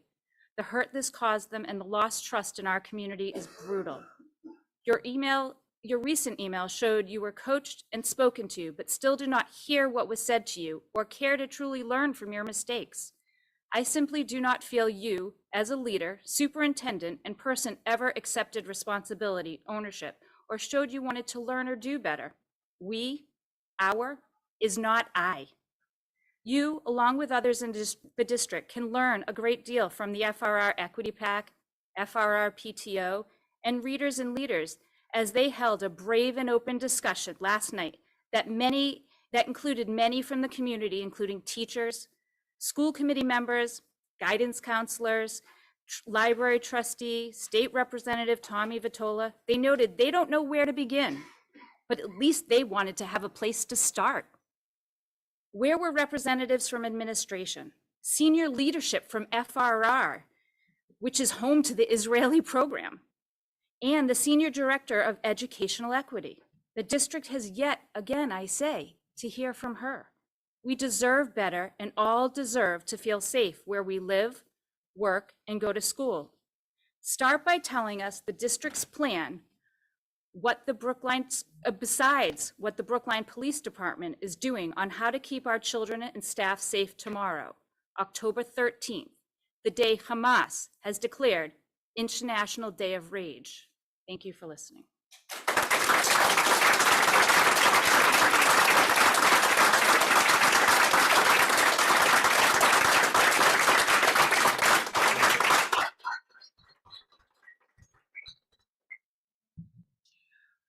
We will now go to Ms. Lena Goldstein.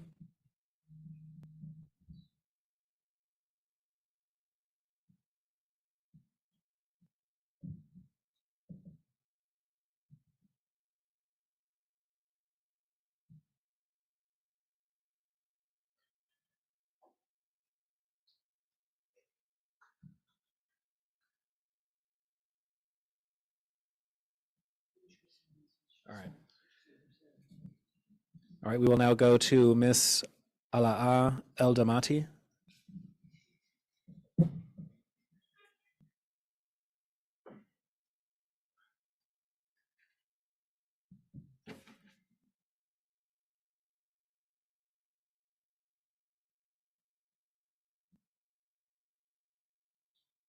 Hi, everyone. I hope you're doing well today.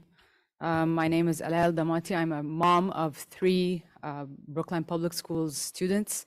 Noor, who's here with me today, if you want to come up. She's in 5th grade at Pierce. Yusuf goes to 2nd grade at Pierce, and Maryam goes to the Brookline Early Education Program. And this is our 6th year here in Brookline. And lastly, I'm work for the Greater Boston Interfaith Organization, which is interfaith organization that brings together Muslims, Christians, Jews to work on local furthering local political issues, nonpartisan, but aiming for justice. And because of that, I actually work with 3 different synagogues here in Brookline and probably have more Jewish friends than I do Muslim, if I'm being 100% honest. Probably know some of them in the room here as well.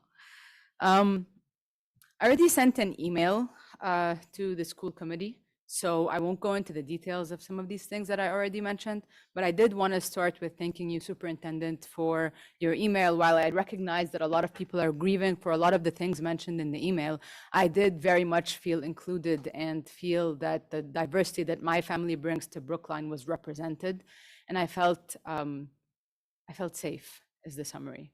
So I want to thank you for that. And then I want to target the rest of my comments for school committee. As you guys think of a statement, I know you mentioned you brought one already on, and I read it on Facebook, and I had some concerns with it, as I mentioned in my email. But as I'm sure you will probably come up with a more public statement that is posted, I just urge you to think of a few different things. First, if it's not already evident from the way I look, I am Muslim, I am also an Arab, and I am Egyptian.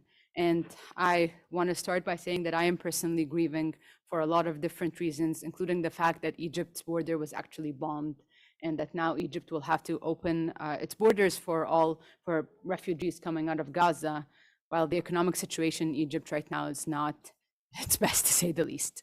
So I am scared, I'm fearful, and I'm grieving. And I think, being sort of the lone voice here tonight, I do want to say that it is also an important voice to bring up.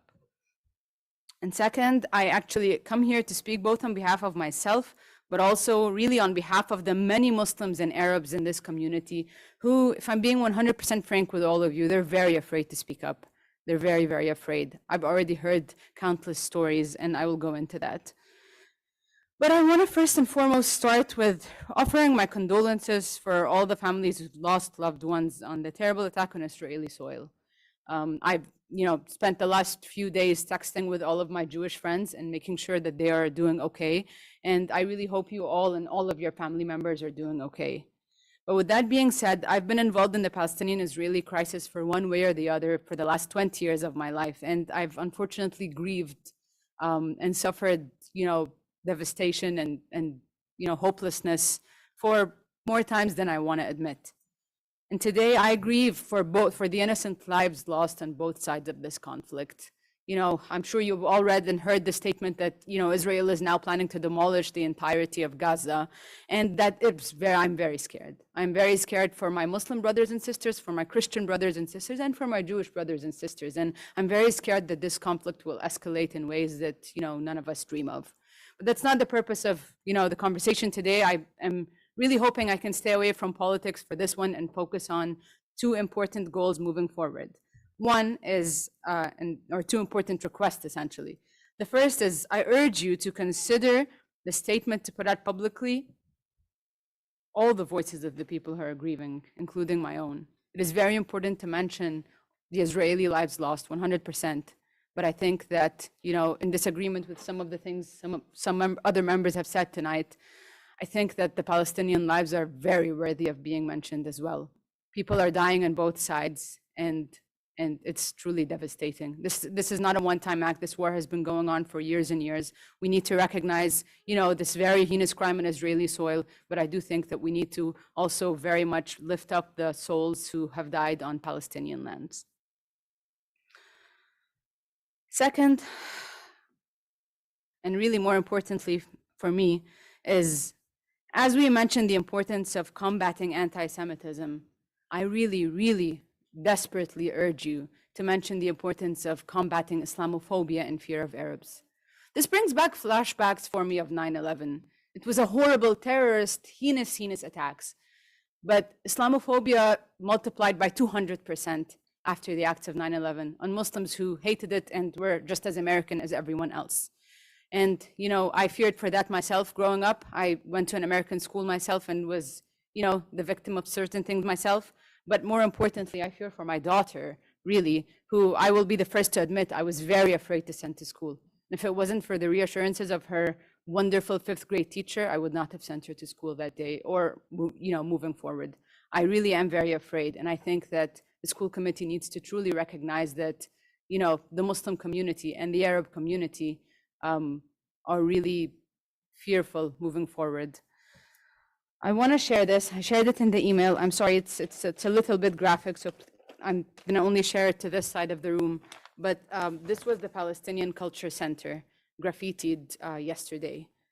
And it's terrible, terrible, terrible, terrible. But it's the truth. It's the story of running way over time.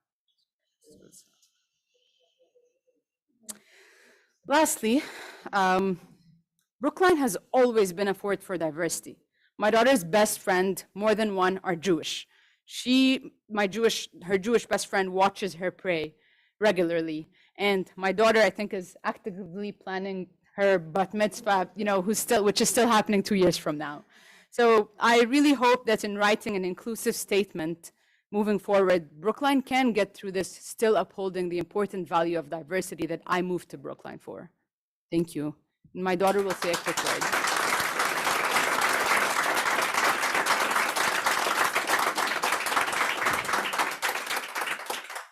Hi, my name is Noor Musa, and I'm 5th grade and go to Pierce School.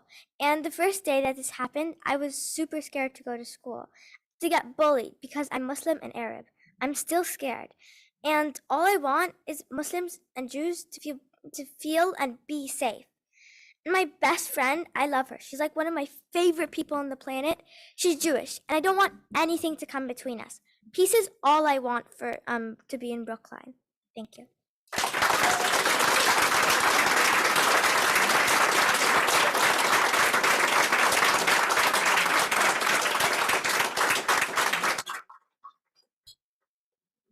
Thank you, Ms. Eldamati, and also to your daughter. We will now be hearing from multiple students, Mr. Palchik, Mr. Kashner, and Mr. Rubin.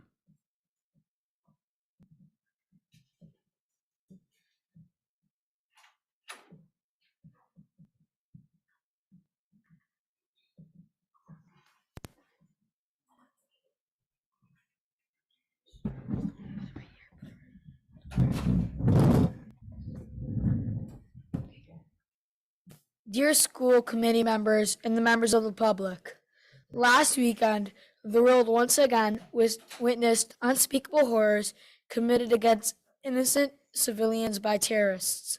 These actions were committed by young men and teenagers, not much older than us, who were driven by hate. Support for these terrible acts have been happening all around us since this Saturday, by people who are taught to hate through constant exposure to the one-sided propaganda. Many of us were devastated to see the message sent out to the teachers by the Brookline Superintendent earlier this week, with a list of links, almost all of them one-sided. We expected better from our educators in Brookline. This message was not only hurtful to children like us, it was a potential source for hate. We saw last weekend what the results of hate can be. Thank you. Thank you. And we would like to yield our remaining time for a moment of silence to commemorate those killed by Hamas' hate-driven acts.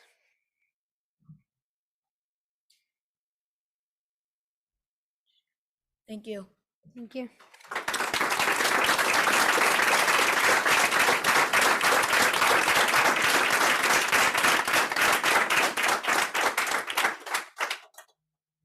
Thank you, Mr. Palchik, Krashner, and Rubin for your remarks. We will now go to Mr. Ron Dantowitz.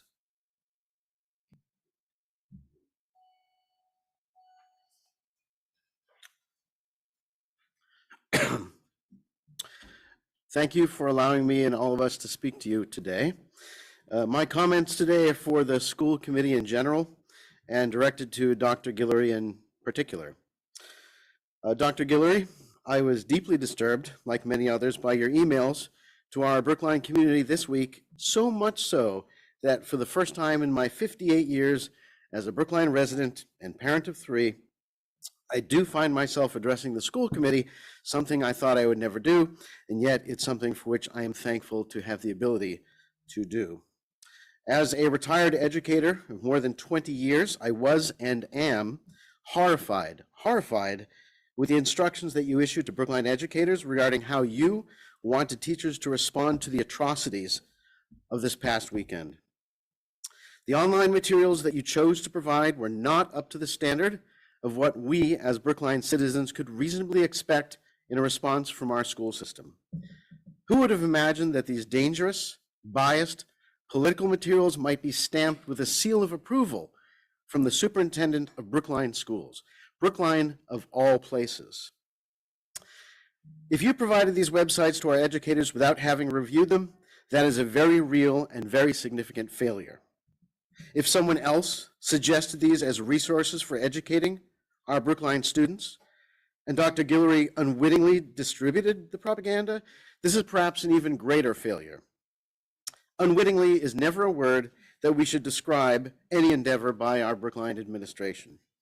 I believe it is a reasonable expectation to learn who is responsible for the content of these instructions to our teachers. And for that matter, I might ask the question, what does it even mean to be responsible for this? So let me be clear. By your very words, you showed Brookline and our community that either you could not or would not condemn this as terrorism, or perhaps you are simply incapable of recognizing these horrors as the very definition of terrorism. Both of these excuses are impossible to believe and utterly unacceptable.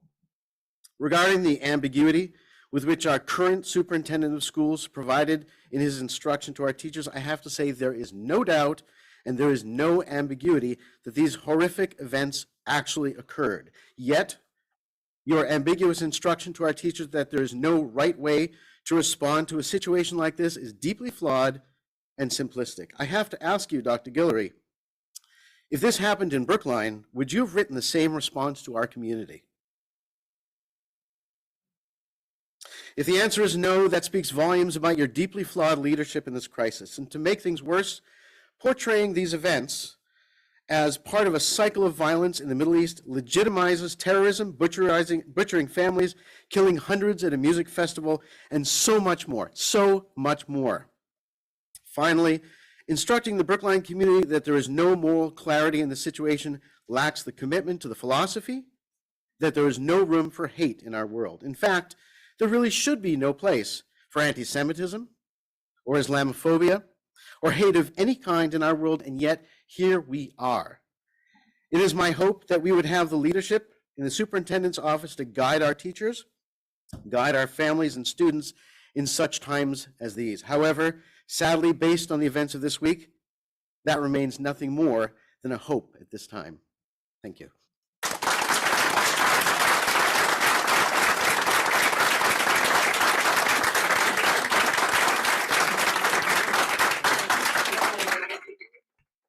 Thank you, Mr. Dantowitz. We will now go to a group of students who I believe reached out to Natalia and would like to, and to Stephen, and they would like to have their statement read. Thanks, David. This was from Muslim families of students in the Brookline schools who reached out to us. They requested that this statement be read, so I'll do so. Good evening. As Muslim families in Brookline, we're shocked and saddened by the events currently happening in Israel and Palestine. Over our many years living in Brookline, being in each other's homes and lives, we've created deep and meaningful relationships with our Jewish friends. When we hear of attacks, killings, abductions, and abuses of Jewish people in Israel by Hamas or any other group, our hearts grieve with you and ache with your losses. Please know that we do not, in any way, support or condone violence against innocent people. The crimes committed over these last days are horrific and have no justification. We can never fully comprehend the difficult history of the Jewish people, but we know that any attack on a Jewish person brings back painful memories and fears from the Holocaust and centuries past, which always remain fresh in your hearts. For that, we grieve along with our human family and pray for safety and peace for everyone. In our search for mutual understanding, we ask that you join us in feeling our grief and fears as well. Our hearts go out to our Jewish neighbors for innocent lives lost in Israel, while also breaking over innocent lives lost in Palestine. We're particularly saddened by the state of helplessness and oppression that plague innocent civilians living in Gaza, more than half of whom are children, mostly living in poverty, almost all displaced refugees, now under extreme siege without basic needs like water, food, medication, electricity, shelters, or a way out. At times it seems like Palestinians are invisible, their stories untold, even the very words Palestine or Palestinians avoided. But real human beings living real lives of human suffering under occupation cannot be treated as invisible. Like many in Brookline with deep ties to Israel, making this time fraught with fear, anxiety, and sadness, many others have deep ties to Palestine. Some are recent immigrants, some are second-generation refugees, yet others are Palestinian families who long ago had the privilege to immigrate to the United States as professionals, establishing robust lives here while still holding keys and deep familial ties to their homes in Palestine. They live in your neighborhood and sit next to your son and daughter in class.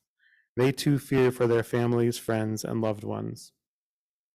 As the days unfold, we're all surely bracing ourselves for what is yet to come, with calls to escalate the war, putting at high risk the lives of Palestinians and Israelis alike, including women and children, the elderly and the infirm.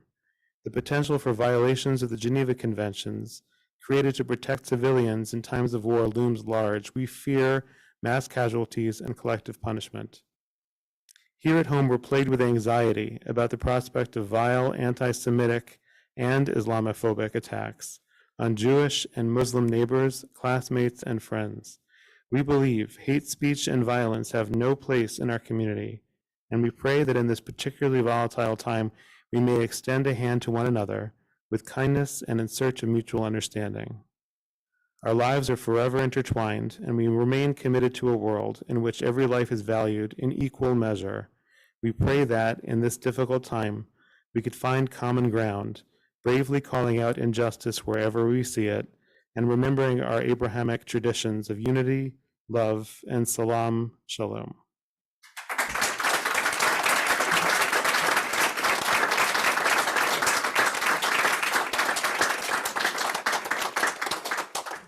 Thank you to the students who produced that statement. And we will now go to. I just want to correct, I think it was the parents of students, it was families, and I want to say that they did share that they were too scared to come and share in person, and for me, that's notable too. Okay. We will now go to Dr. Nir Ben Ari.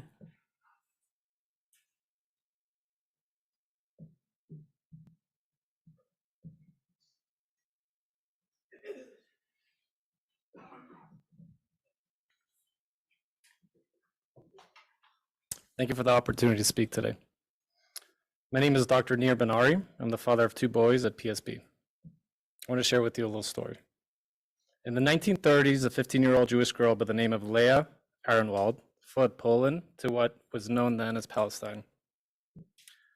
Although the world said it could never happen, Leah's family saw the writing on the wall of what was to come. They were fortunate enough to have the resources to allow her to escape. She was supposed to be followed by her family, which unfortunately did not make it out in time. No one stood up. She was orphaned and left with no family. Leah was a patriot.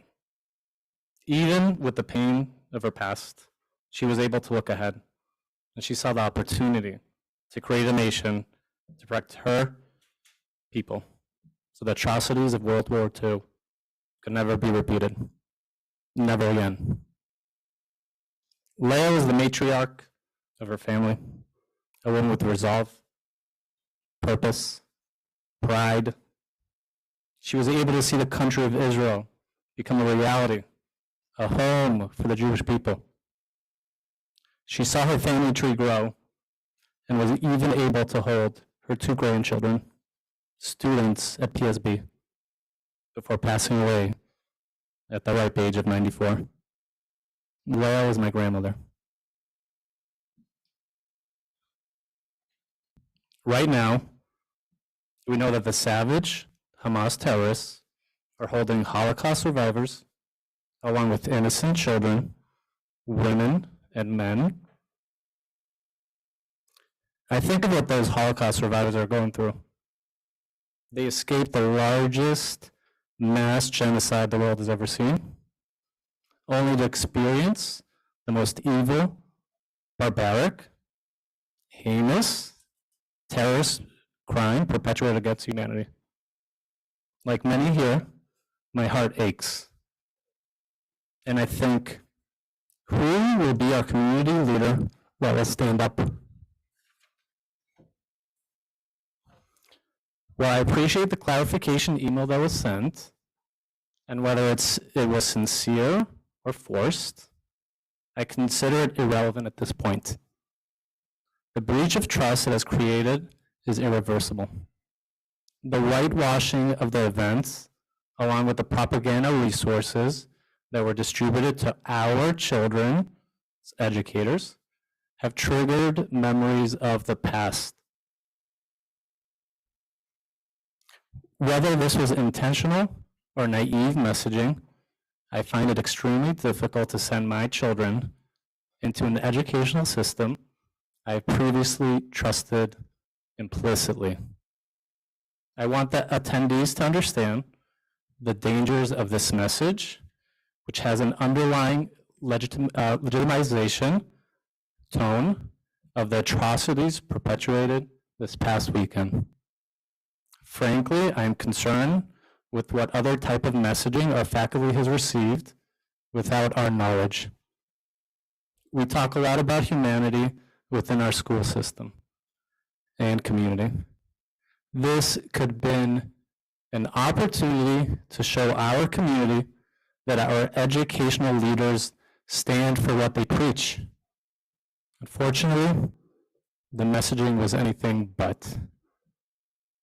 I'm going to read a quote by a German theologian, Martin Niemöller. First they came for the socialists, and I did not speak out because I was not socialist. Then they came out for the trade unions, and I did not speak out because I was not a trade unionist. Then they came for the Jews. I did not speak out because I was not a Jew. Then they came for me, and there was no one left to speak for me. I do not believe the superintendent is fit to guide our kids, and I ask he be removed from his position.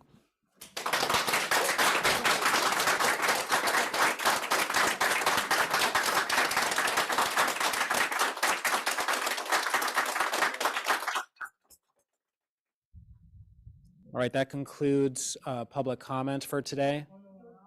Oh, there was? Okay. I'm sorry, go ahead. I don't have you on the list. If you're comfortable stating your name.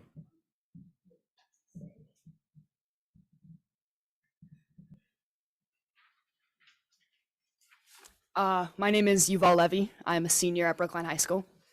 I grew up in this town. You know, I stood in this very spot as a 7th grader at Lincoln Elementary School, gave a talk about composting 5 years ago. I don't know if some of you were there for that. It was a very exciting day for 7th grade me. I find it extremely unfortunate that I stand up here today under such vastly different circumstances. I'd like to share with you a detail from my week, if that's all right. Last Tuesday, I arrived at my history class, notably distraught over the horrific terror attacks that have desecrated my beloved country. At my history class, my wonderful teacher did something that very few other teachers had the courage to do. She stood in front of the class and she said, "This is first and foremost a social studies class, and I feel it is my obligation to speak on current events. Does anyone know what is going on right now in Israel?" And see, at first I felt relieved. Finally, someone was going to address my pain. But to my horrific realization, the class was silent. You see, members of the school committee and Superintendent Guillory, the class was silent because they had been led to believe, and I'm reading your words now, Superintendent Guillory, that there is no right way to respond to a situation like this. And the teachers whose classes they had attended earlier that day were told to avoid sharing news articles with students lest they be biased, as if there is bias in recalling the decapitation of children. I'm sure you've heard and will continue to hear a lot about the resources Mr. Guillory linked at the bottom of the email he sent out earlier this week. Among them, sources titled Decolonizing Palestine, and a particularly disgusting article from a recognized extreme anti-Israel organization, the Human Rights Watch. But I was more concerned by the source titled, Your Kids Are Ready to Talk About Israel, Are You? And see, maybe the article itself was not as blatantly harmful as the others, but the title is perhaps the most damaging one on that list. Are you ready to talk about Israel? As if you're explaining to your children what cancer is. As if teaching the history of my beautiful country and my beautiful culture is an unwanted and uncomfortable conversation. And so clearly, these students came to class ill-equipped to have that conversation on Tuesday, and they came ill-equipped to deal with my and other Israeli and Jewish students' sorrow because, members of the school committee, after hearing that none of these students knew what they were talking about, I took it upon myself to explain how my family slept in a bunker, to explain how my uncle is in the reserve going off to war, and to explain that kids like me, kids like my peers, kids like the kids that you heard 5 minutes ago, were shot down at a party, left to bleed out in the sand. And when I told that story, I cried. I cried in front of my teacher. I cried in front of my friends. I cried in front of classmates I barely knew, and I didn't expect to come to school to cry. In fact, if possible, I would like to never cry at school again. It's humiliating, it's distressing, it's emotionally draining, and see, if the public schools of Brookline had taken the time to address this issue properly, perhaps then I wouldn't have had to take this entirely on myself. Perhaps I wouldn't have felt so alone after the worst weekend of my life. Perhaps I wouldn't have felt that the tears I cried were the only way to reverse the damage of the information that you sent out. The irreparable damage that you caused for my community by disseminating propaganda and falsehood. Mr. Jake Donnelly spoke about the affinity space that was held at Brookline High School this morning. I organized that.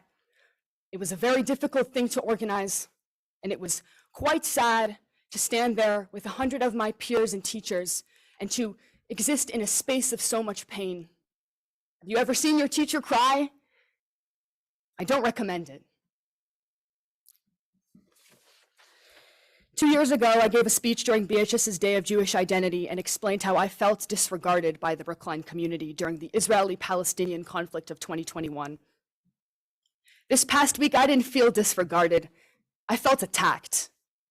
I felt attacked by you. I felt attacked by what was going on. Over and over again, I allow myself to believe that if I share my struggle with the Brookline community, if I share my struggle with people that are supposed to be kind and caring and empathetic, those people will listen. Over and over again, I'm reminded that you don't care. 20 years from now, when I look back at what it was like to grow up in this town, it won't be to remember the joyful day where I came in here and gave a speech about composting. It will be this pain, this disregard of my suffering. I hope you know this is what I will remember this town by. Thank you.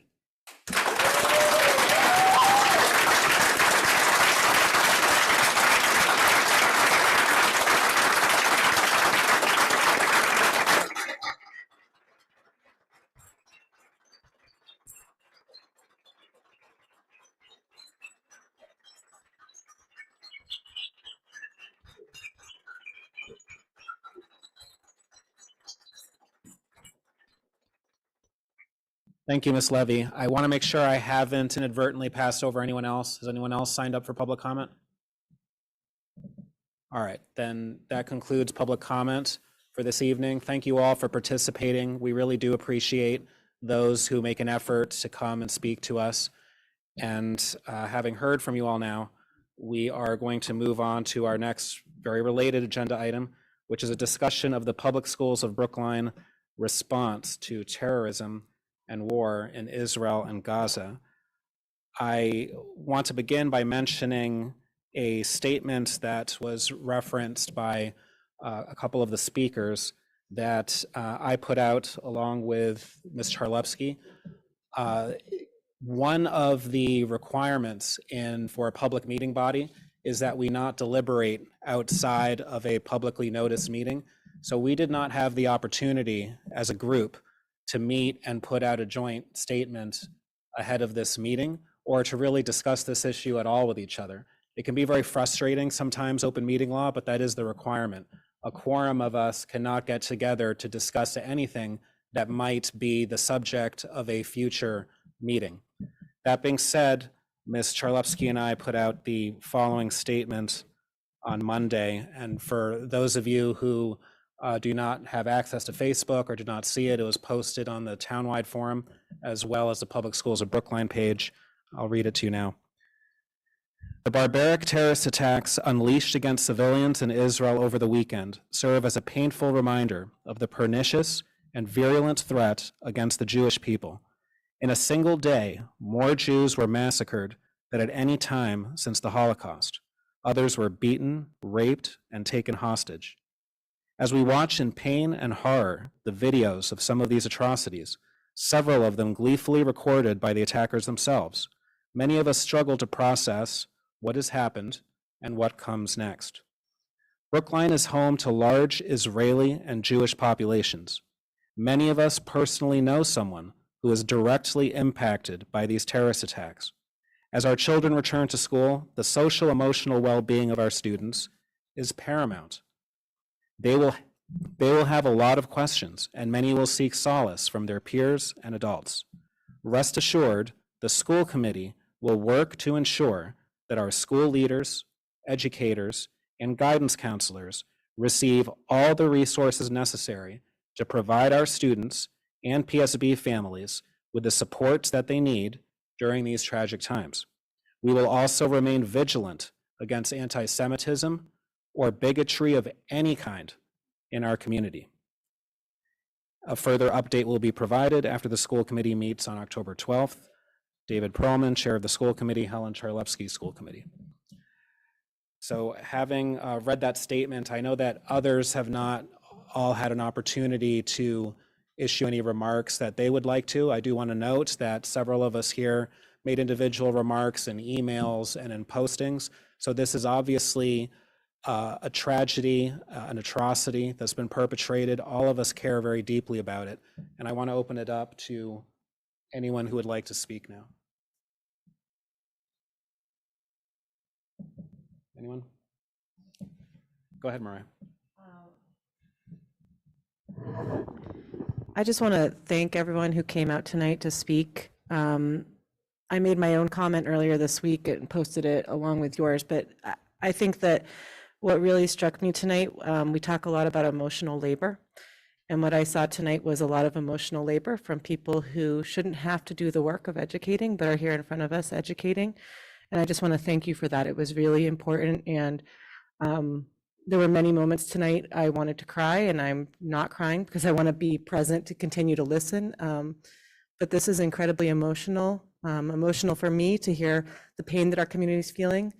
And I really appreciate the time that you've taken to share your opinions.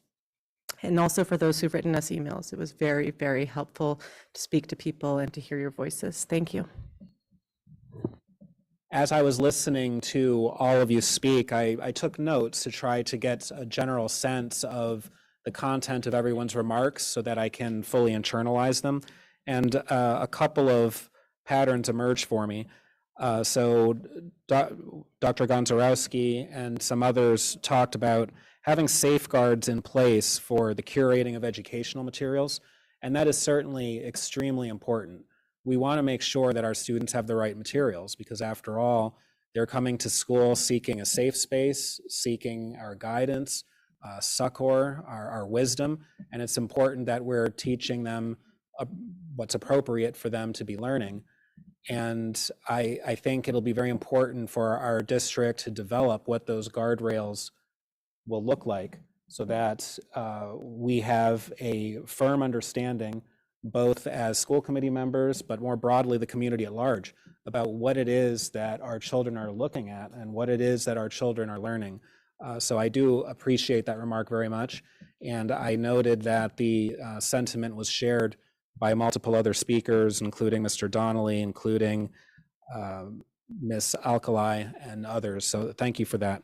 Something else I noticed that came up in a lot of the remarks that Mariah's already mentioned is the emotional toll that this has taken, and how many of you, and I myself who am Jewish, and others here who are Jewish, and also those who aren't Jewish but have Jewish friends or who are just genuinely good people and care. And that also extends to those who are in our Palestinian community and our Muslim community. And this is really a time that we need to try to all come together as one. And I don't see this as an us versus them. What happened was an atrocity.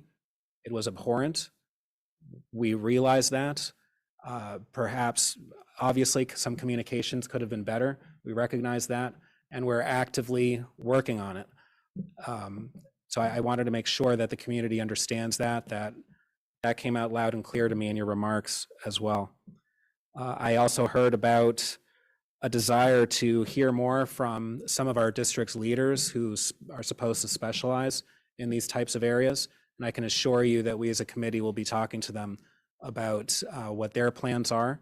We'll be asking them lots of questions and having expectations of them to rise to the occasion. Anyone else like to? Go ahead, Andy. Yeah, to follow up on the first part of your summary, David, if I could ask Dr. Guillory, what is the current advice or instructions to PSB educators on how to handle this subject when it comes up in the classroom?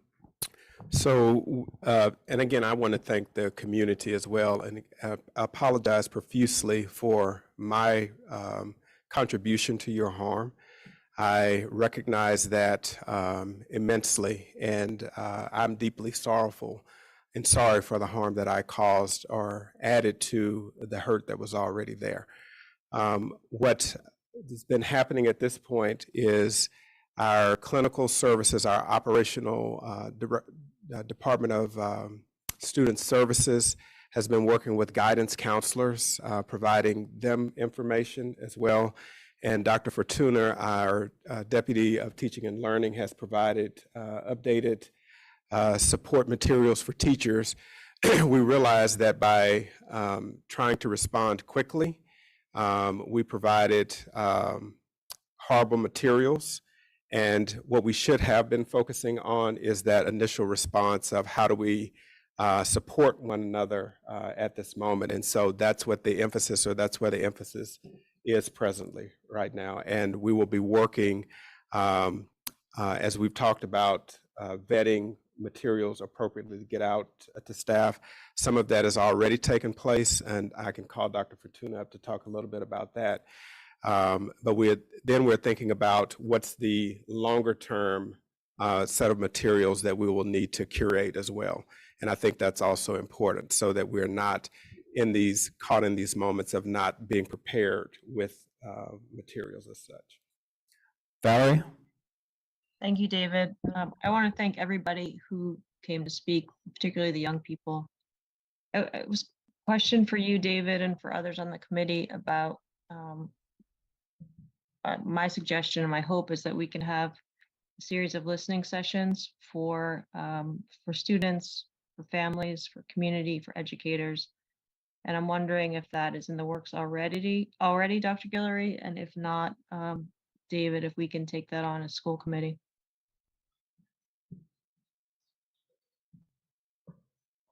Val, we have not set those up, but the senior team has been talking about how do we go about hearing from all aspects of it. So we are contemplating that and thinking about putting that together as well.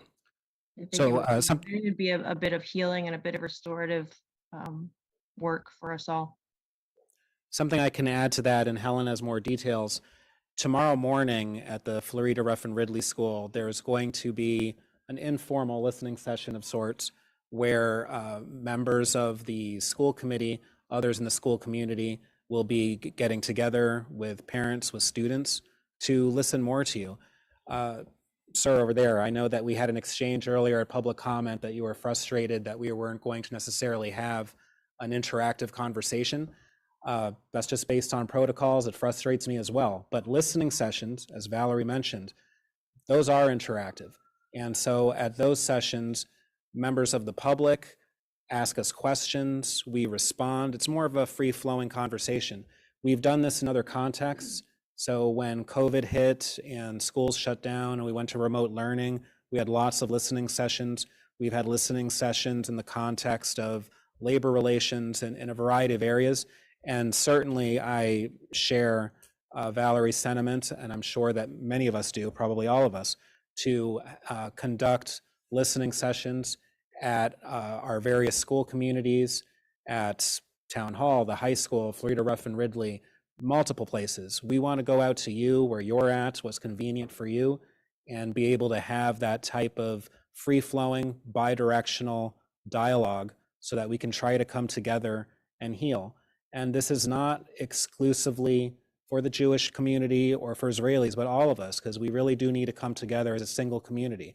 What happened was an atrocity that affects us all, and we do not want to connote the perpetrators were a terrorist group. So I also respect what you said, Ms. Eldamati, about ensuring that we don't end up with Islamophobia either. What happened was not perpetrated by Islam, not Muslims as a whole. It was by Hamas, a terrorist organization. They are not one and the same. And so as a part of this coming together to heal and having listening sessions, let's bear that in mind and be open and inclusive to everyone in Brookline. Sure, go ahead.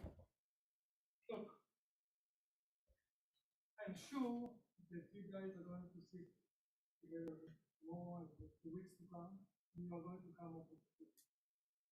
And I think that we all raise urgency that this thing has to be treated.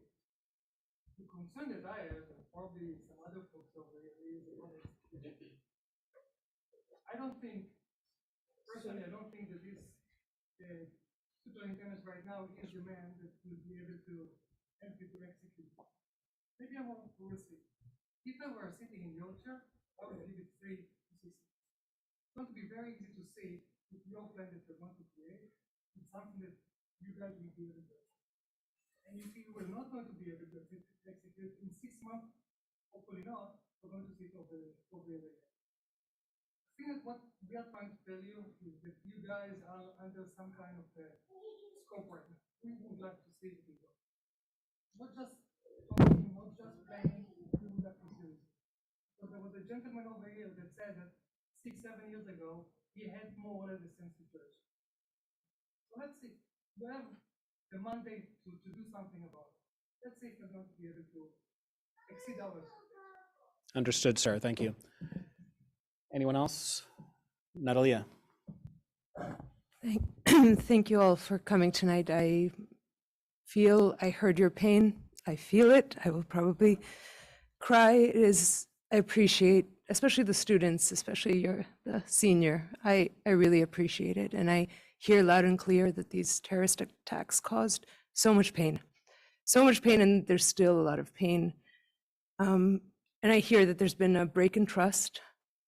And I also heard and wanted to share from the Muslim communities that they were afraid, and I'm afraid.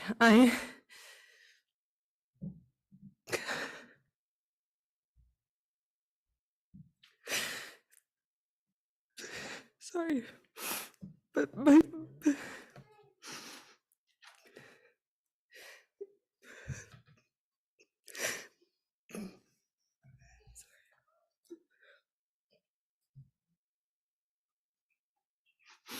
okay, so my 5th grader asked me if she should hide from her colleagues that she's Palestinian. And I said, no, you need to be proud of that. You didn't do this.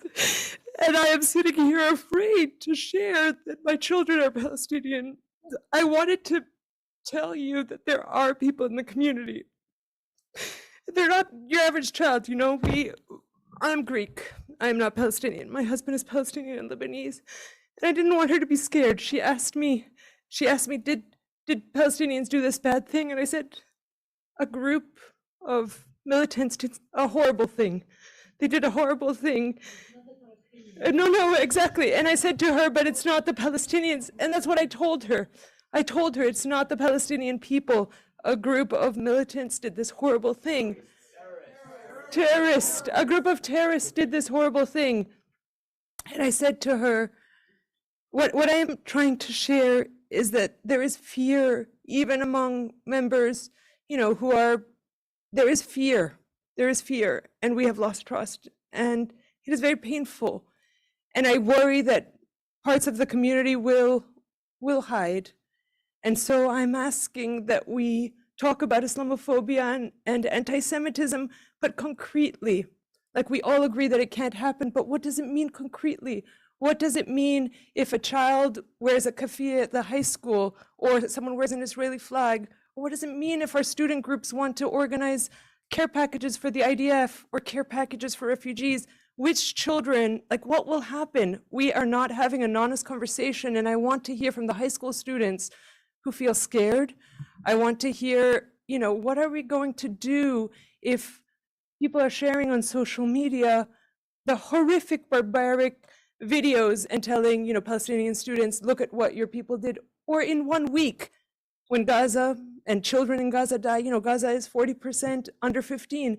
If in 1 week we have thousands of babies, what will happen? How would we protect our Jewish and Israeli families from those families showing them pictures of these dead babies in a week? Like, this is a real crisis, and I'm scared that we are staying at this high level of platitudes of we reject Islamophobia, we reject anti-Semitism, but we're not having an honest conversation of how to protect our kids who are going to have these conversations. And, in the elementary schools, I feel pretty safe. The teachers can do it, but what's going to happen to our high school students who want to have these conversations? I work at Harvard, and I was horrified by the statement that the students put out, but I'm horrified by the fact that they have been doxxed, that their names are being posted, that they are facing death threats. It feels, and what I want to say is, how are we going to protect our students? If a 16-year-old in our community makes the same mistake, how are we going to protect them?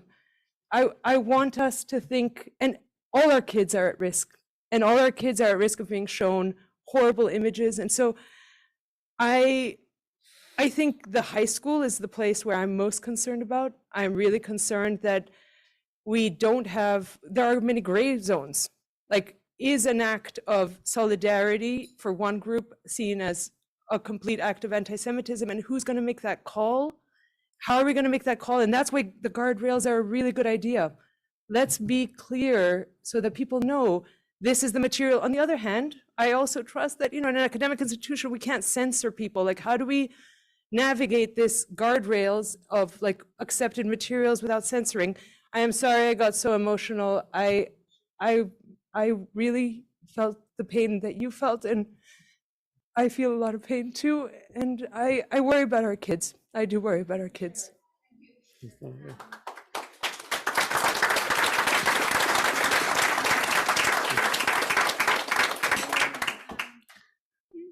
Go ahead briefly. Oh, if you please go to the microphone so that we can all hear you. Yep. Sure.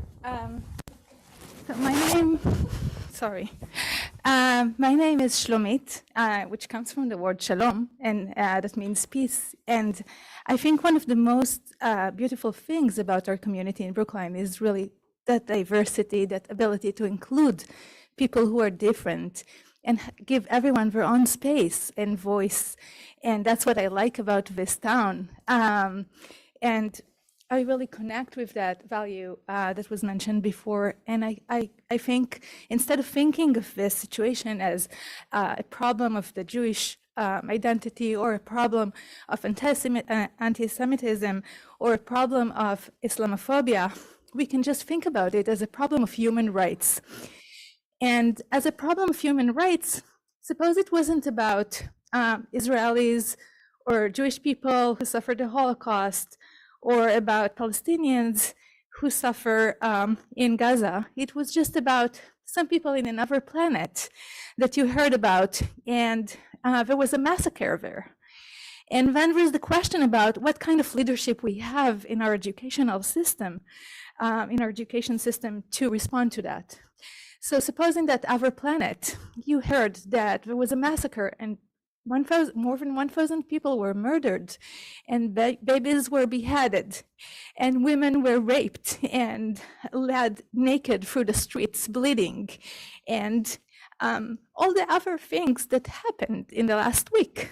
And that was in another planet, and it didn't have anything to do with our Jewish identity or with our Palestinian identity or with anything at all. What kind of values do we want our children to learn about that horrible, horrible, horrifying situation? And I think what happened here is that the values that the superintendent instructed the system to lead were values of,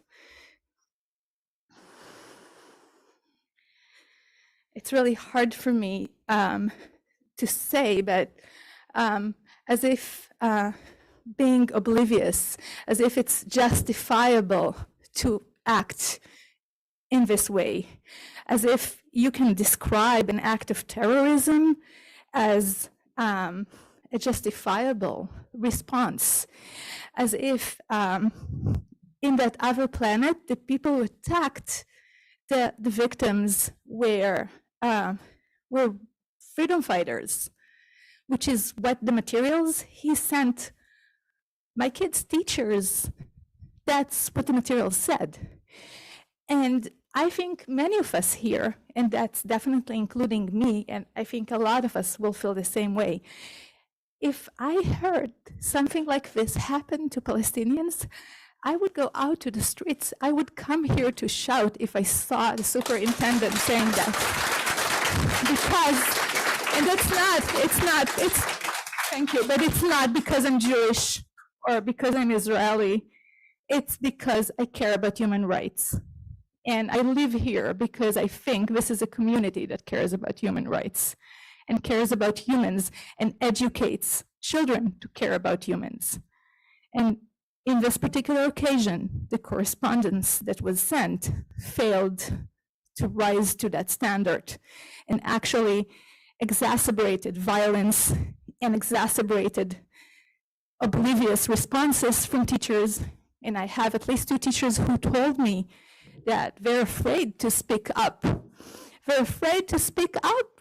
This is our school system in Brookline. I live in Brookline, not only because it's diverse, but also because I wanted to live in a community where I have people of my own kind, people who respect science, who respect truth.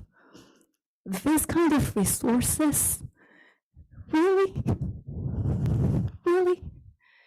In our school system, of all places in this country, if you told me a year ago that someone in Brookline would send these resources to teachers, I would not believe you. I would not believe you. How can this happen? How can this happen that we are oblivious to human lives? We tell our teachers that people who killed other people are freedom fighters? And I want to hug you, Natalia, because I'm with you, and we're in this bloody war together. But we live here, and this is our community, and we stand for each other. And that's what I had to say. I'm sorry.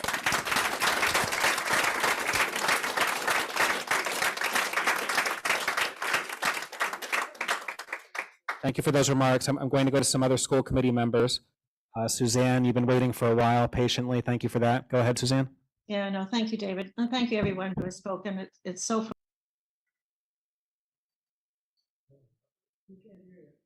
Suzanne, you're on mute. I'm so sorry. Thank you for this opportunity. I want to thank Natalia for sharing a personal story, for everyone who has come to share their personal stories. I just want to make sure, David, that people know some of the resources we have. I know Matt is on this call because he's actually going to speak about how important it is for our students to have at least one adult they can go to and they can trust.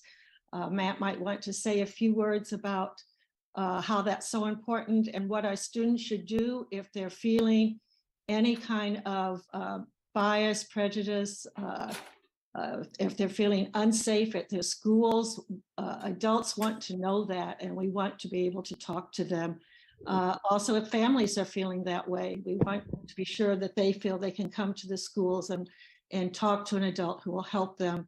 And I know Matt has a website, a webpage for social emotional learning.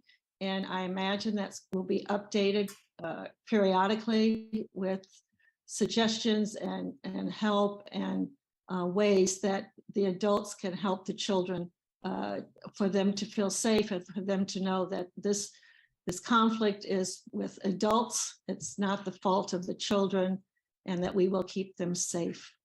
So I don't know if Matt wants to speak now or maybe later when he's going to present, but I think it's important that we hear.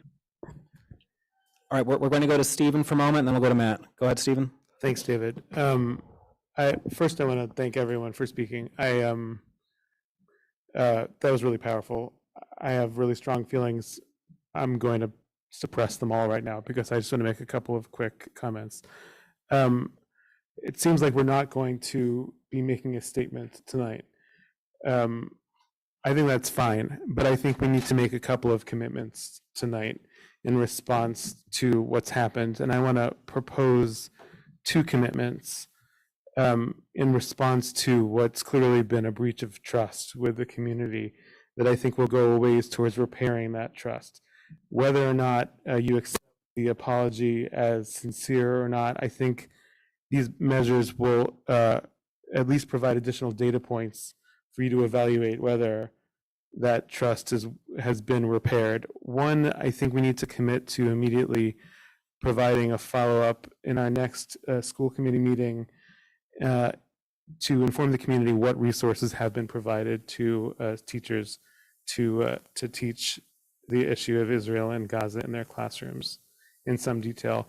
And the second is I think we need to provide, I strongly agree with Natalia that it's a very different issue. Thank you very much. I'm sorry for not recalling your name. Your statement was extremely powerful and very upsetting to me that you had to speak. You did, as Mariah put it, all the emotional labor in your classroom. It shouldn't be on you to have to do that. We need to know more about how the high school is adjudicating some of the gray areas. I think teachers and parents are going to be able to teach the issues as they see fit, teachers as they're well-resourced, and parents as they see fit in their homes. But I think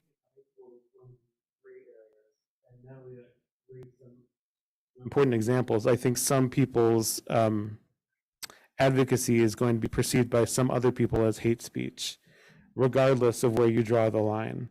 And I think we need to know how proactively how the high school is going to respond to those cases. Is already responding to those cases, and we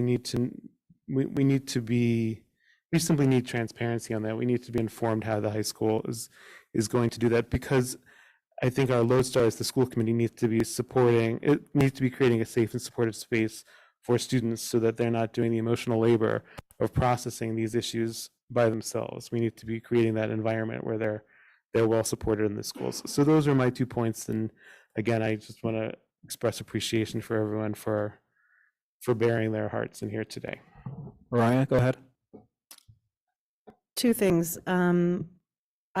First, I agree with what you both expressed about, but I also worry about middle schoolers in particular. I think that the reality is that middle schoolers are extremely exposed to social media and are much less prepared in a lot of ways to deal with what they're seeing. So I guess I would like to think about that too. And then, to the extent that we do hear about guardrails, I am thinking about how, I'm just really interested in hearing about this because I do have a lot of concern about some of the examples that Natalia gave us. For example, fundraisers that support militarization really bother me. And so thinking about how we're supporting peace and unity and as our speaker just now said, human rights, really is something that I think we need to be emphasizing in all of these guardrails is how we focus on those areas. Agreed. I want to go back to a point that Suzanne raised about the guidance counseling services that are available to students currently. We are joined by Matt Dubois. Go ahead.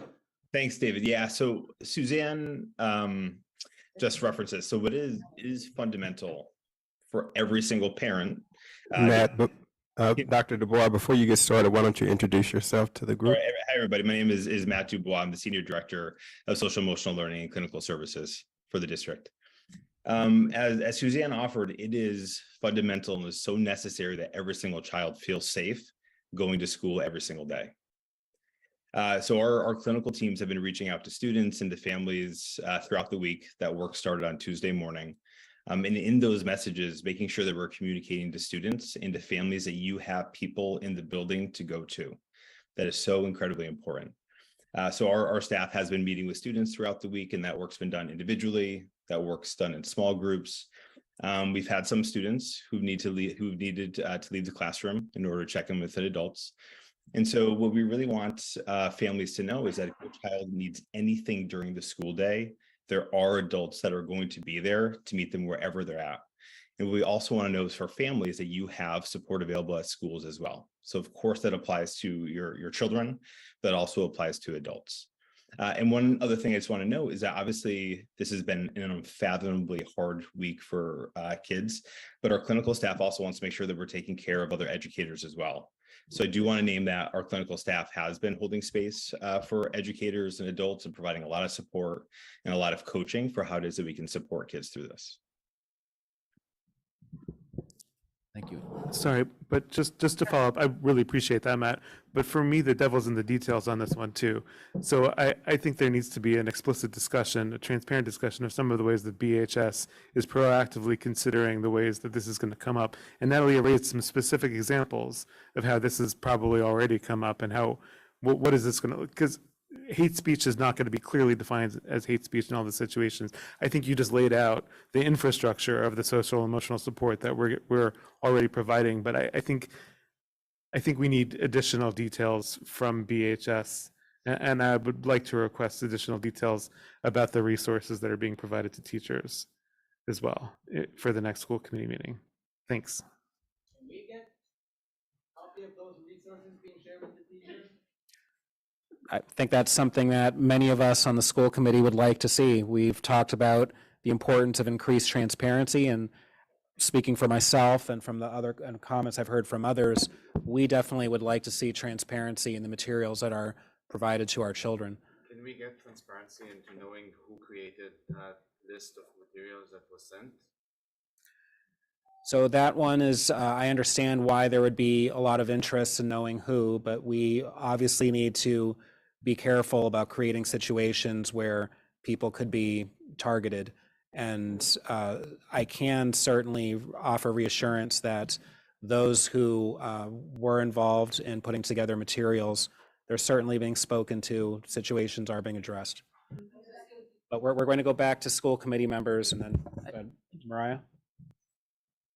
As we're talking about emotional safety, I also want to ask a question this will be at a high level, but about the question of physical safety of tomorrow and other days, but also tomorrow that several people mentioned. And I know that the police department put out a statement, which PSB shared as well earlier tonight. And I'm just wondering, without providing any details that might compromise anything, if there's, if you can comment on whether there's additional physical safety measures or what's going to be anything that's going to be happening so that parents can feel very assured about their kids going to school tomorrow. I think, thank you, Mariah. I think the big piece there is the additional support that will be available from our law enforcement division. But this notion of being extra vigilant, seeing something, say something, the precautions of making sure that all of our safety devices are in place with locked doors and those types of things will be paramount as well. All right, just a moment. Valerie has been waiting for a while, so I'm going to go to Valerie and then Natalia. Valerie, go ahead. Thank you. This is for Lisa and or Matt. I'm just wondering how we're tailoring our interventions and our support for English language learners and students with disabilities.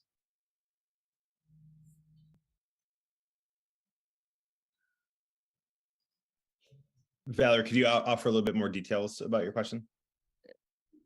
So, I mean, you were talking about the structure, Matt, and I'm curious how we're tailoring that for students for whom English is not their primary language, as well as for students with disabilities who may just be challenged with having that accessible in the classroom setting. Yeah, and so in much the same ways that we would adjust services to meet those needs in any context, right? All of those additional supports are available to kids as they're accessing additional clinical support. So whether that be additional accommodations, whether that's sort of involving, for example, English learner teachers, we will make sure that regardless of what the student's needs are, we're going to be able to provide support for that student. So, but they have to be able to come to you. We're not doing anything proactive. No, we are absolutely being very proactive in reaching out to kids and to families. Thank you.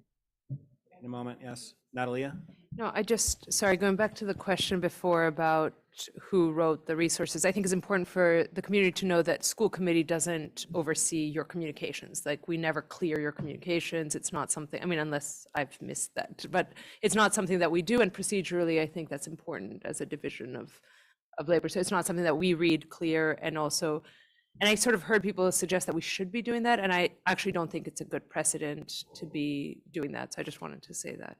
Right, think of school committee in a sense as more of a board of directors. We're not engaged in the day-to-day operations of the schools, and we don't disclose personnel matters or personnel details. There are legal protections around that. But I do want to reassure the community that we're talking to the right people. Now, I know you've had a question for a while. If you have a question, if you can come up here so we can hear you on the microphone. No, but people at home won't hear you.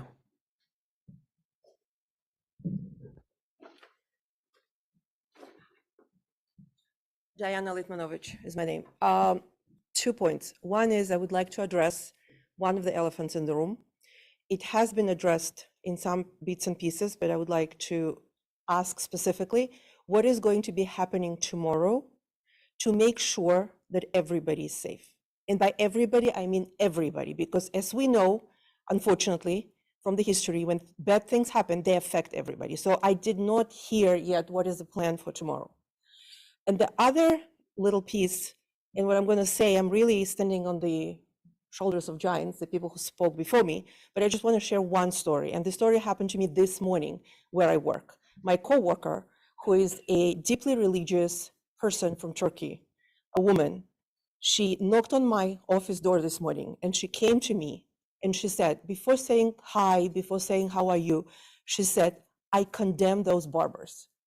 And by condemning and by making it very loud and very clear, she sort of eliminated any potential tension that could have been between us. And I think this is a good example of how to avoid any miscommunication, misunderstanding, just by standing very clear. I condemn terrorists, I condemn those barbaric acts. And now I would like to thank you and ask, please, to answer my first question about the security for tomorrow. So at the very beginning, of today's meeting, right at 6 o'clock, Dr. Guillory read a statement that was crafted by the Brookline Police Department regarding security plans for tomorrow. For obvious reasons that were mentioned by Mariah, we're not going to disclose details of security measures that are being taken, but there are security measures being taken. Dr. Guillory is working closely with the police department and other town leaders to ensure that we protect our children tomorrow.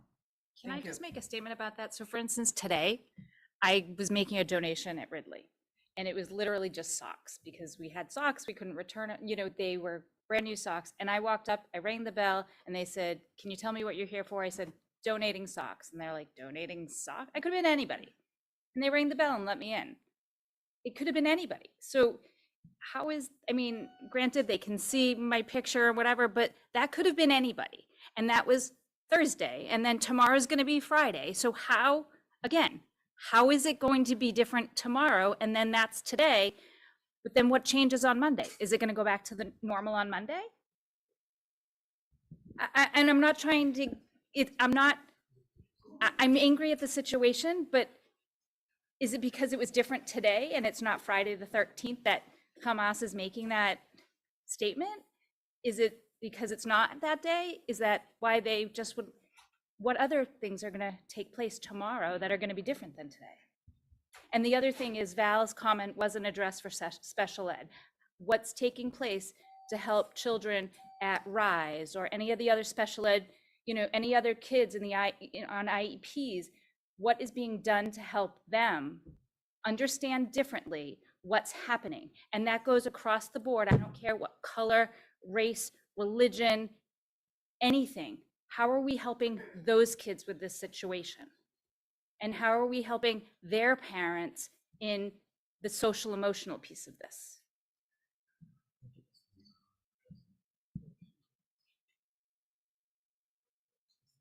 Lisa, would you like to address that question, please?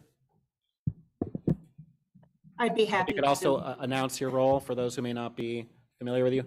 Yes. I'm Lisa O'Connell, and I am your interim deputy superintendent of student services. And I'd be happy to speak to that. Matt articulated this broader educational infrastructure that we have established to support all students, but we know that for students whose language is a second language, that English is a second language, special education requiring a more individualized level of support, we have taken that broader educational infrastructure with our guidance counselors, our social workers, our school adjustment counselors and psychologists, our special educators are literally reaching out in a one-to-one capacity to students to make sure we're normalizing conversations around mental health, feelings of vulnerability, feelings of insecurity, and individualizing support in those situations. And we are continuing to partner with our families and with our outside agencies to increase that level of support as well.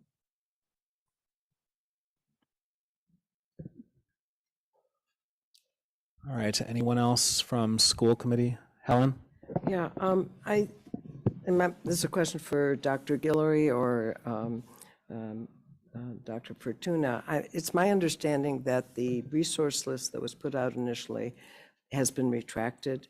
Is that correct? I just want to make sure that everybody knows that. That's an important piece.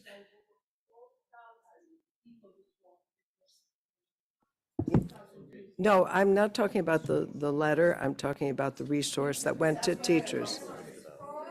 Well, okay, it's retracted, and I think that's important. And we are putting together a much, well, maybe Dr. Fortuna can talk about what we are doing. I think that might be helpful. Yes, Dr. Fortuna, if we could hear your answer to that question, and also if you could introduce yourself and your role for those who may not be familiar with you.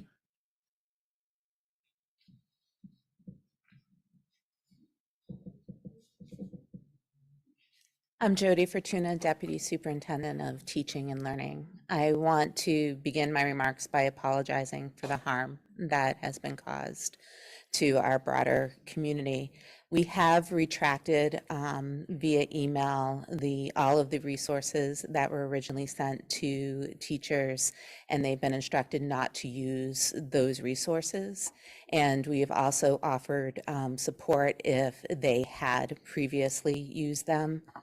In addition, today we sent out really the best resource that we have right now, which is from Facing History and Ourselves, which talks about this terror attack. We sent that out, as well as materials from UNICEF, the American Psychological Association, Valor, about how to talk to children about this.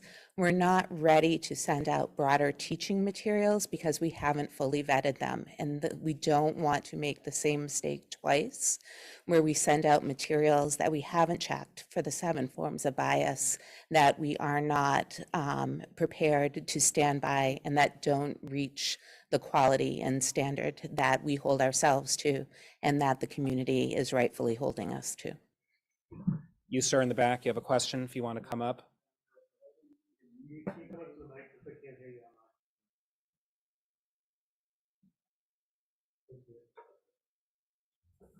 Why do we even need a list on this conflict or any other conflict for the teachers?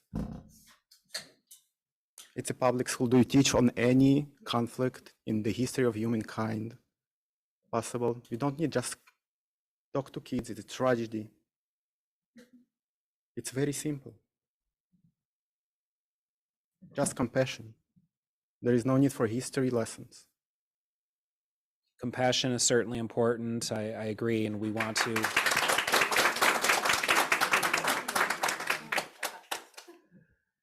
If you want to come up and ask a question.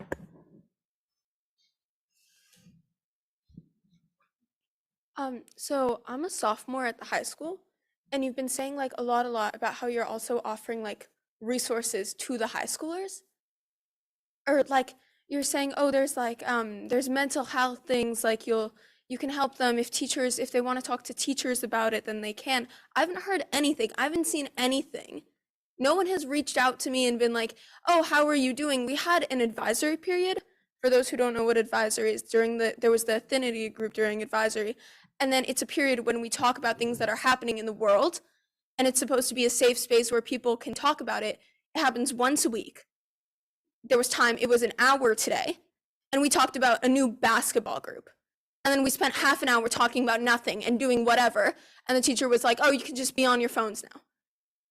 There were 30 minutes you could have spoken about any of this. I'm wondering, like, you're giving resources to the teachers, sure. What about the kids? There's been nothing besides what kids have created for themselves. No one's asking us how we're doing. None of the teachers, unless they're going on their own initiative, are asking us how we're doing. The students are hurting, and we don't have time to talk about it unless you go to this group. But then if you're not going to that, then no one's learning about it. And they need to learn, because obviously if no one's learning about it and they're just seeing posts of people being hurt and beheaded and raped on social media, of course they're gonna think things and not know it. If you're not giving them a clear idea of what's happening, you need to educate the students too.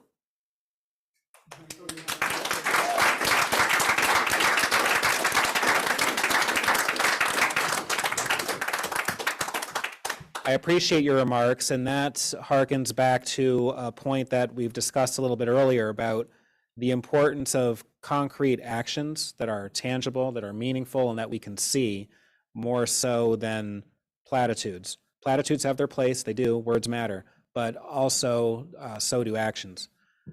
I saw that you wanted to address us.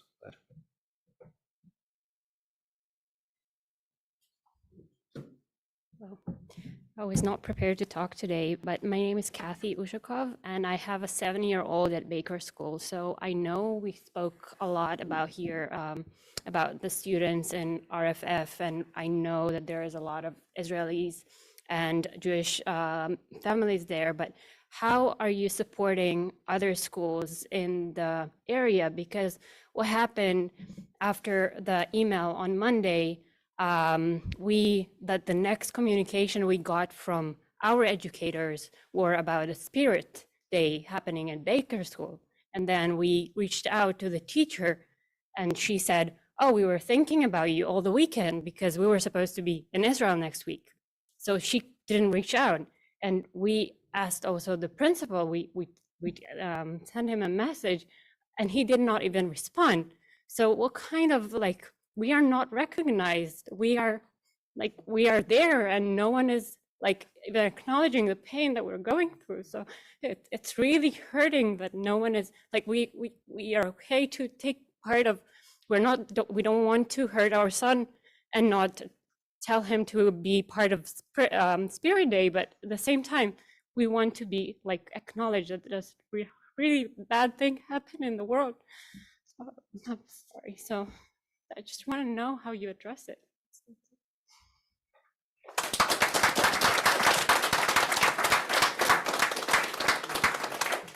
I do want to mention that last night, just as an example, there was an online event that took place at the Florida Ruff and Ridley School that involved children of all different age groups. And there were interactions that were age appropriate for each age band. There was someone who read a story about what is peace. There was an opportunity to hear directly from students. We also had some of our local higher level elected officials present, so not just school committee, but also our state representative was there. So some of this is in the works, but certainly I agree with you, we need to do a lot more of that, and it needs to spread beyond the FRR community.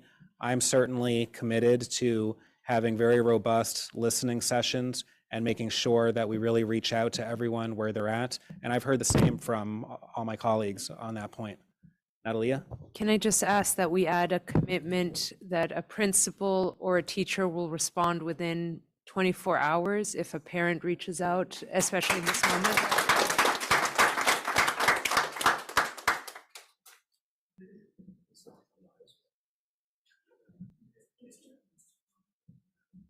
Can I ask you,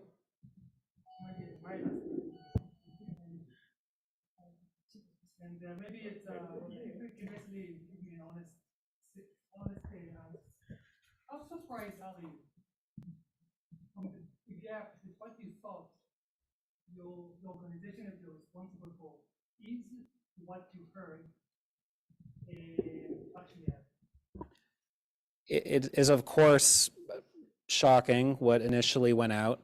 I personally am not happy with it at all. I let. Not just that, sorry to interrupt. Not just Yes. the process itself, because this is a result of a bad process. It's even today, tomorrow is going to be something else. What you actually need to ask yourself is the process work. Do you have a good process to run this thing? And if the answer to my question is going to be, I am surprised, you have a big issue. And you need to address that. You're certainly right, and this goes back to the point that Dr. Gonzarowski made and some others regarding creating guardrails, having systems in place so that we don't have these kinds of failures. And that's something that I'm going to be very committed to having us work on as a committee so that we fully understand exactly how these types of decisions are made, and also so that we already be prepared for when situations like this arise. Hopefully we don't have another one, obviously, but inevitably over the course of time, there are horrific events that occur. There are pandemics that occur. There are all sorts of things that occur, and we need to be prepared for it, not caught flat-footed. We need to have procedures that are already in place. We do have a very large policy handbook that speaks to some of these issues, but perhaps it's a bit looser than it should be. Generally, school committee creates policies and district staff create the procedures to put those policies into implementation. And I think that as a school committee, we're going to have to try to look at those procedures more closely so that we understand whether our policies and the intentions behind them are actually being met and are in alignment with the procedures that are in place. And that is a discussion we've sometimes had in other contexts with certain policies, and it's a discussion we'll continue to have. And this horrific situation has certainly brought this back to the surface. Go ahead.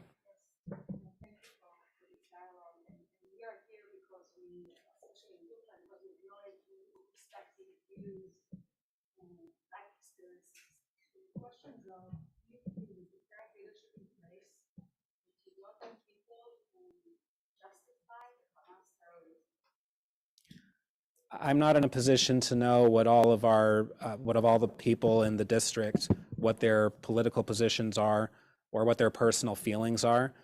Certainly, I do not condone terrorism whatsoever or the horrific acts perpetrated by Hamas. I doubt that we have people that do, but I can't speak for over 1,000 employees that we have. Certainly, there are many conversations that are underway, and we want to make sure that the personal politics don't seep out in a negative way to our children. David, the mics aren't picking up people in the audience. Okay. For those of you who want to be heard by our online audience, which maybe substantially need to speak into a microphone, we also have some school committee members who are remote and they're not hearing your question. Again, this is not a generic question. It's specific to the propaganda materials that were shared that promote those horrific ideas. Do you feel with the current people who curated those materials and send those, that means specific leaders in place, not their whole population, do you feel confident that those people don't justify or can actually strongly condemn Hamas terror attacks? That should be a simple answer. I personally don't know who the individuals are. That's not something that school committee doesn't get involved in direct personnel issues. That is something for district leadership. Natalia? I also obviously do not know who those people are, but I believe deeply that everybody who lives in Brookline condemns Hamas. And I do think that you will have a variety of views of whether those materials are even as, propaganda. There will be people who don't call that propaganda, but I do believe they will condemn Hamas and share in that pain. So, and that's where I was saying that we need to have honest conversations, because even if we say that the educators won't use this material, what if, a senior forwards that material? Will they then be punished for forwarding materials that maybe the community feels is propaganda? Like, where is the line of, will they be punished? Will they not be punished? Will they be told? And I don't think we should pretend that everybody agrees that this material, and that if you share this material, you believe that Hamas is not a terrorist organization, or that the massacre that occurred was horrific. So I just want us to sort of be honest that there is probably a diversity of views, even though I hear loud and clear that this community of people in this room feel that this was propaganda. And I actually think we maybe need a task force. I don't actually think that the school committee on its own is equipped, but a task force of educators, some of you as parents, some parents of, maybe not, I hear some nods, like some people to sort of say, as a community, I don't know what the answer is, but I don't think it's so clear cut, but I think we can clear cut say that everybody in Brookline, unless it's like, I don't think that's my, I guess it's my hope. Go ahead if you want to go to the microphone.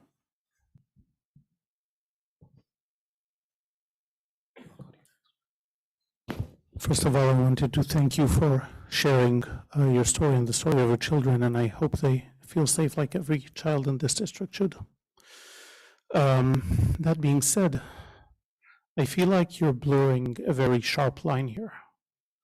I have not heard anyone talk about whether seniors can or can't send anything. Students, I've heard a discussion about whether it is or it is not appropriate for the superintendent to send these things.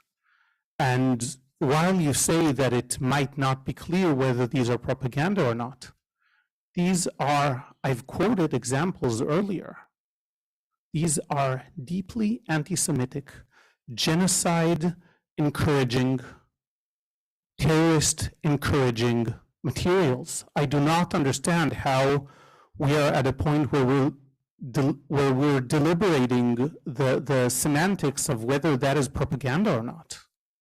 Can I just respond and say that I completely agree that the superintendent should not have sent those, and I wrote to him and I said I thanked him for his follow-up message.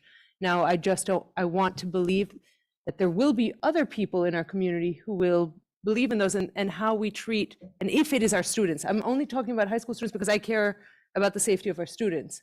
And I think we need to be open about that conversation because students share materials. But as a superintendent and what his responsibility is, I also want to say that I appreciated your apology and that I do have faith in the superintendent. I know some people called for us to consider, but I do have faith in the superintendent.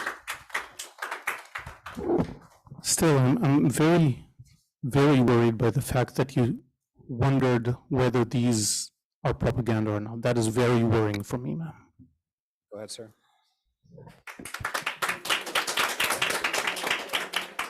Hello, my name is Arno Mzalag. I have two kids in high school, one in middle school and one in preschool in Brookline, all four of them. I wanted to say I do hope that the community will come and support the teachers, because I don't believe one second that one teacher had any nefarious intent.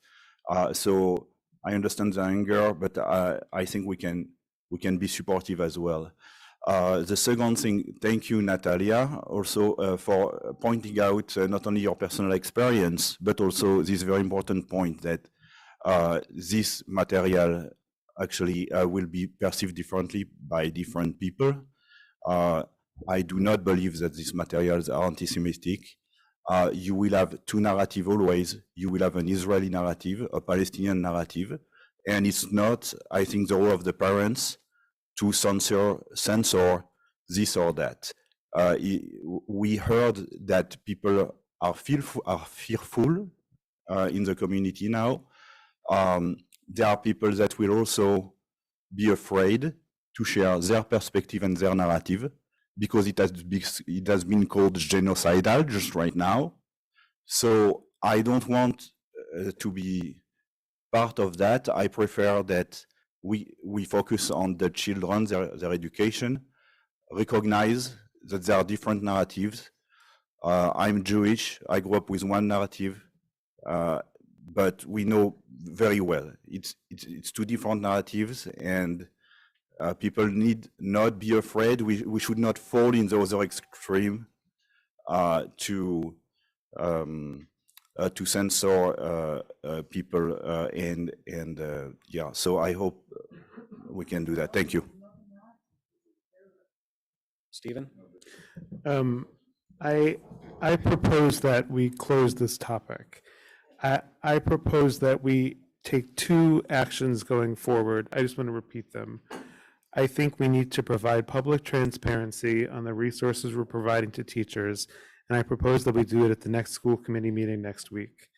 I also propose that we invite head of school, Anthony Meyer, to speak to how the high school is proactively adjudicating issues relating to hate speech that are coming up in light of the issues in Israel and Gaza. I think this has been a really powerful session. I would hate to see it descend into argument at this point. And I think, for me, we should leave it here. There are two more people who've wanted to speak for a while, so I'm going to allow the two of them to speak, and then we'll close. Go ahead, sir. I just want to stick to the United States of America and the president narrative that Hamas is a terrorist organization conducting terrorist acts against its own people, the Palestinians and the Israelis. Among those Israelis are Muslim Arabs. There are American citizens. There are citizens from many, many countries, many, many colors. It is not about Palestine and Israel. It's about humanity. If you don't understand that, you are educators. What's going on?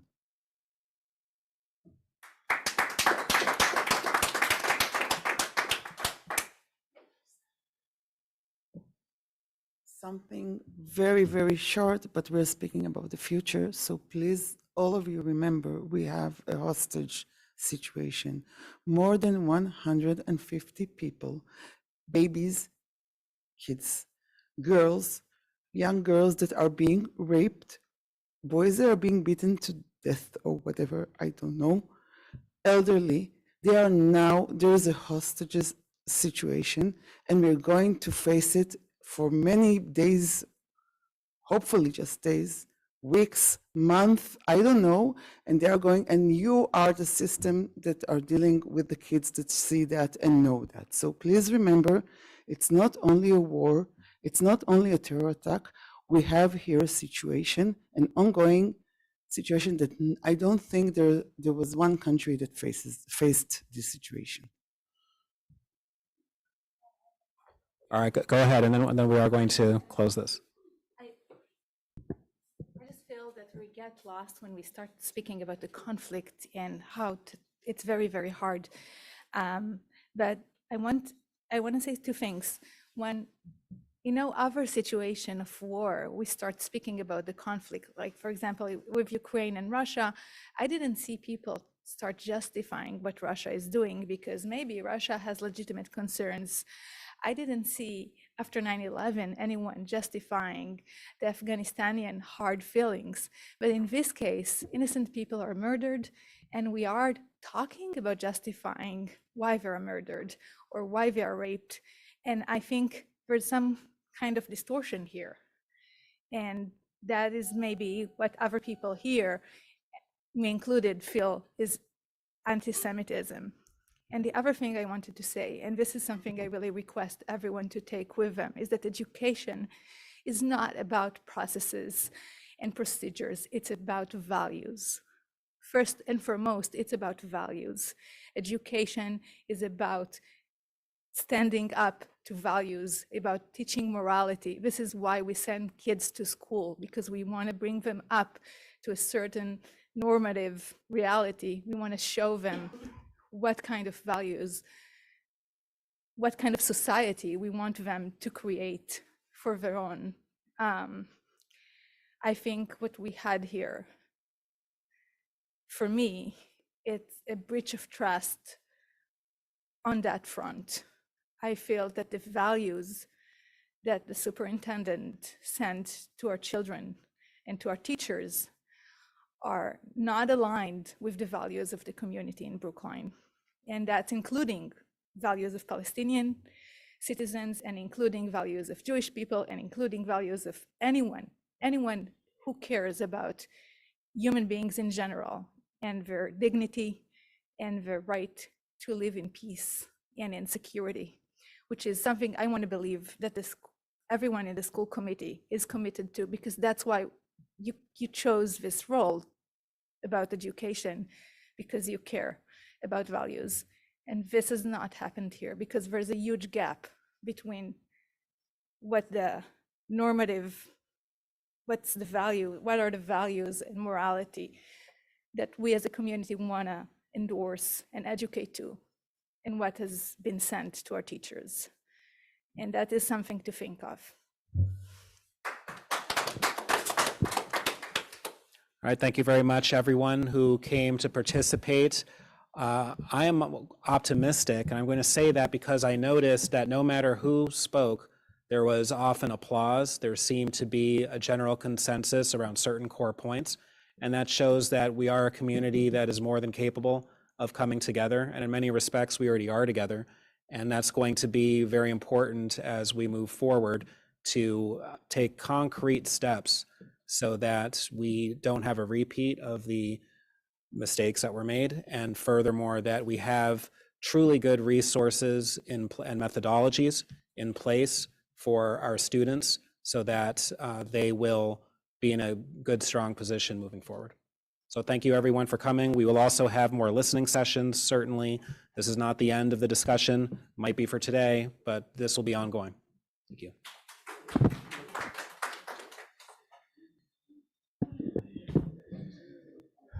All right, so just to let other committee members know.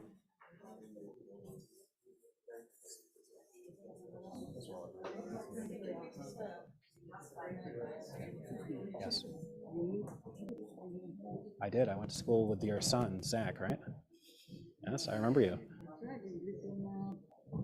John Street. Yes. Sure. Yes. Okay. How's Zach doing?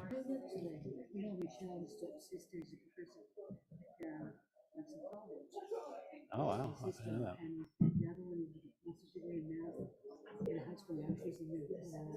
I see. No.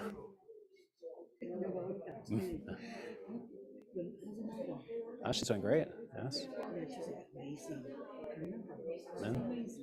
Thank you.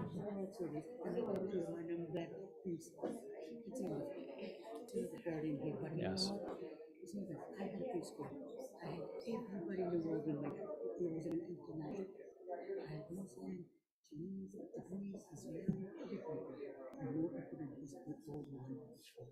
Yes.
All right, so we're going to continue, but only very briefly, because following such a powerful 2 hours, it's difficult to focus on anything else.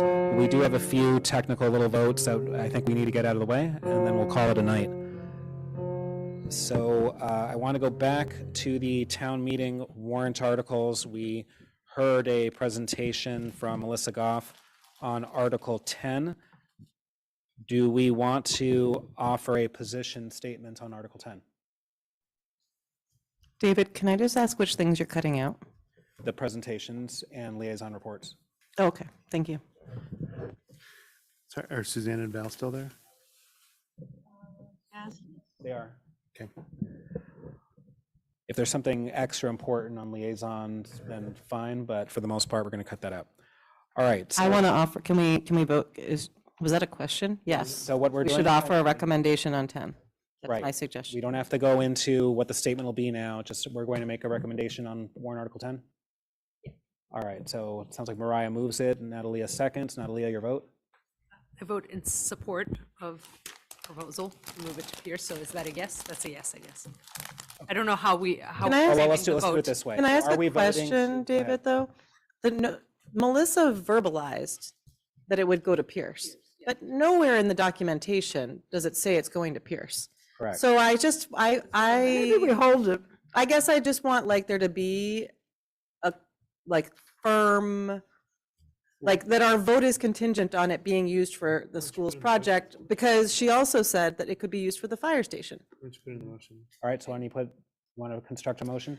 Um, And also in our narrative statement, we can explicitly state that as well. yeah, but I guess my question is, like, before we even, I think we want to offer a motion on it, but before we even vote on what the motion is, can we go back to Melissa and offer a friendly amendment that it actually explicitly says Pierce?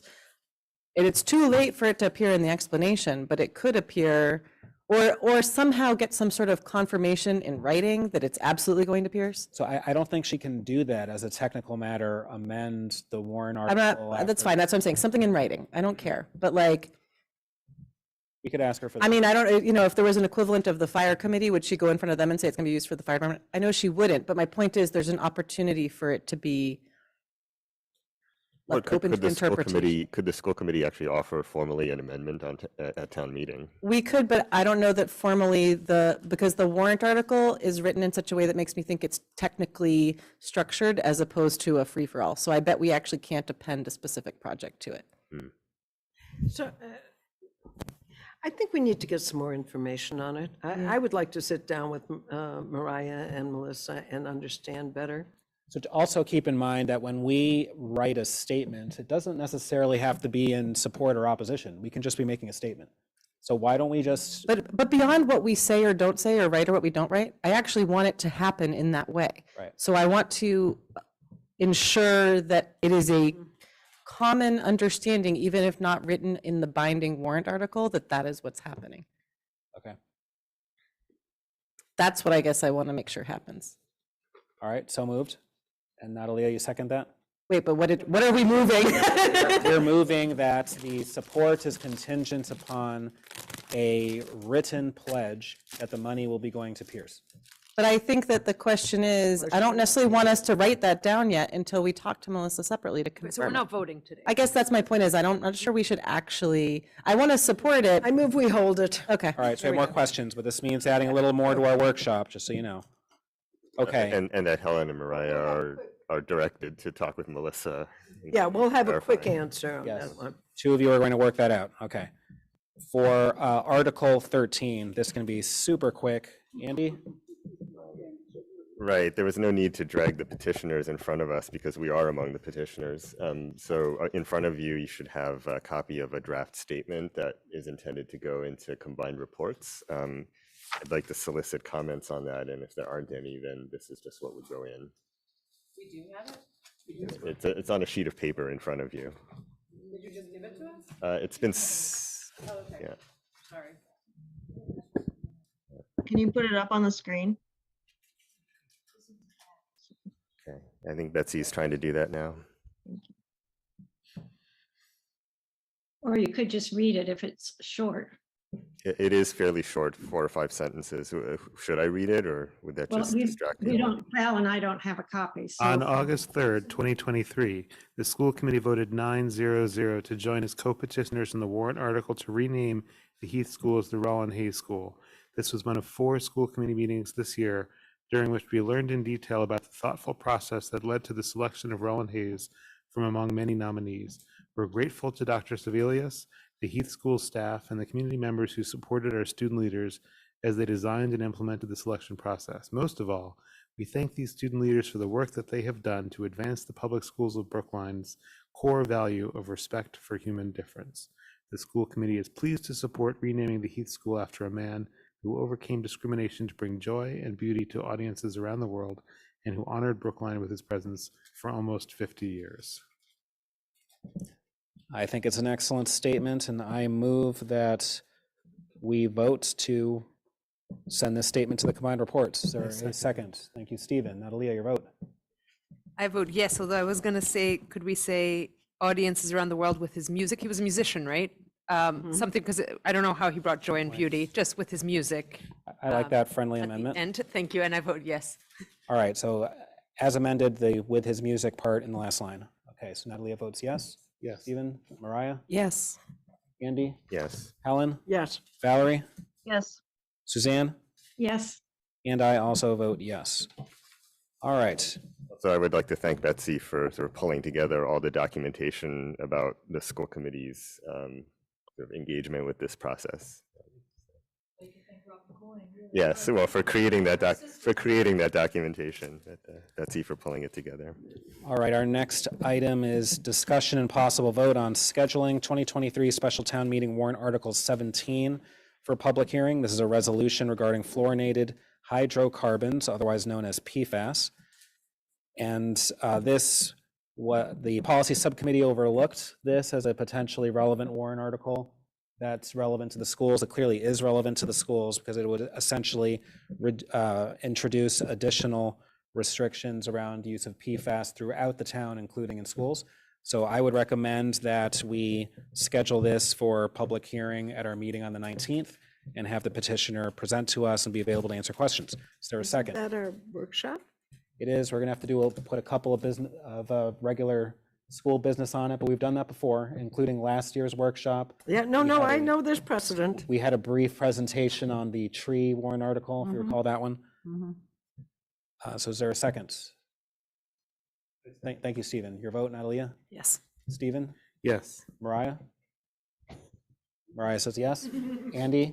Yes. Valerie? Yes. Oh, Suzanne? Yes. Helen? I guess so. And I also vote yes. All right, we need now going to school committee actions, appointment of MASC annual meeting delegate and annual meeting alternate delegate. Valerie, would you like to introduce this? Yes. So on November 8th, the MASC Delegate Assembly is happening, and Suzanne and Helen are both attending. So as a formality, I'd like to move that we vote to designate Suzanne as our delegate and Helen as our alternate to the November 8th Delegate Assembly. All right, I'll second. Natalia, your vote? Sorry, does that give them voting powers? Is that why we're Yeah. voting this? They Okay. do have voting power, but usually what happens is we have a discussion of what the MASC resolutions are as a committee, and we have typically voted on those, and then our delegate essentially Carries out the will. Of the committee. Yeah, and so we're doing that, Stephen, Government Relations on October 16th. We're discussing the resolution. All right, Stephen, your vote? Yes. Mariah? Yes. Andy? Yes. Helen? Reluctantly, yes. Suzanne? Yes. Valerie? Yes. And I also vote yes. Might be a good thing. And the last school committee action, and this is very brief, proposed revision of public schools of Brookline policy J1F, assignment of students to schools. So as mentioned at the prior school committee meeting, there had been some discussion around what types of limitations to put around guarantees to allow students to remain at the same school, even if they move to another zone within Brookline. We still need a lot more information on this from district staff to understand better the potential ramifications, how often these issues occur. We're going to be discussing this further at the policy subcommittee meeting on the 16th.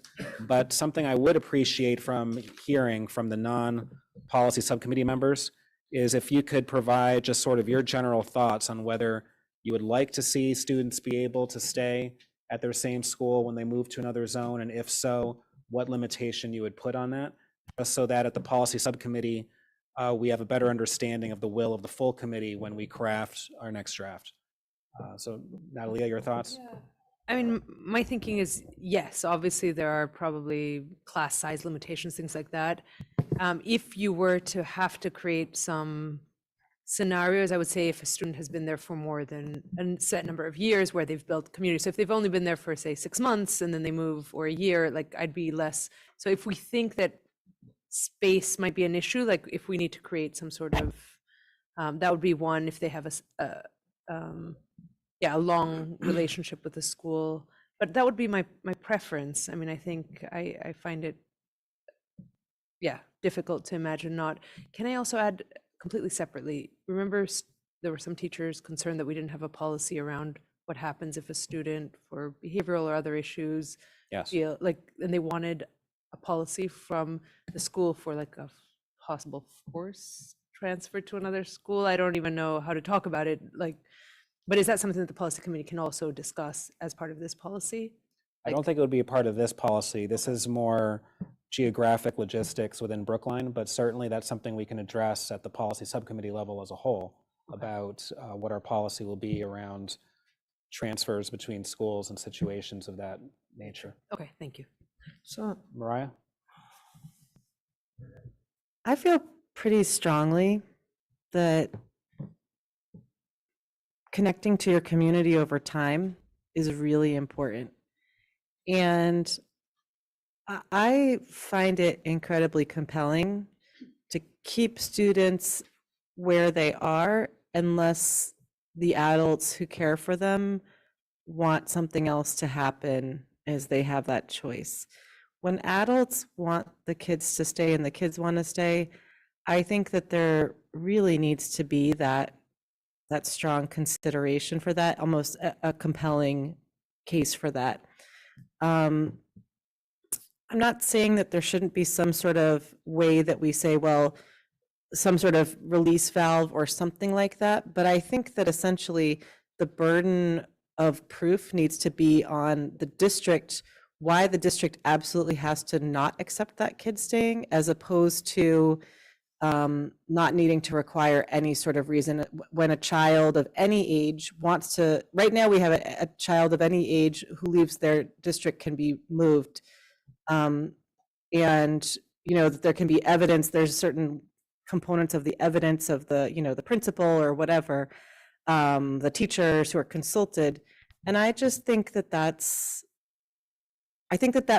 is not thinking, I think that's putting the issue the other way around. It's the tail wagging the dog, and we need to really think about kids' needs first and allowing them to build and maintain their community. When we talk about timing, I mean, some kids, you know, they might not have hit their stride with their community, but other kids do. You know, you find your community, and to say, oh, well, they've only been there for 6 months or whatever.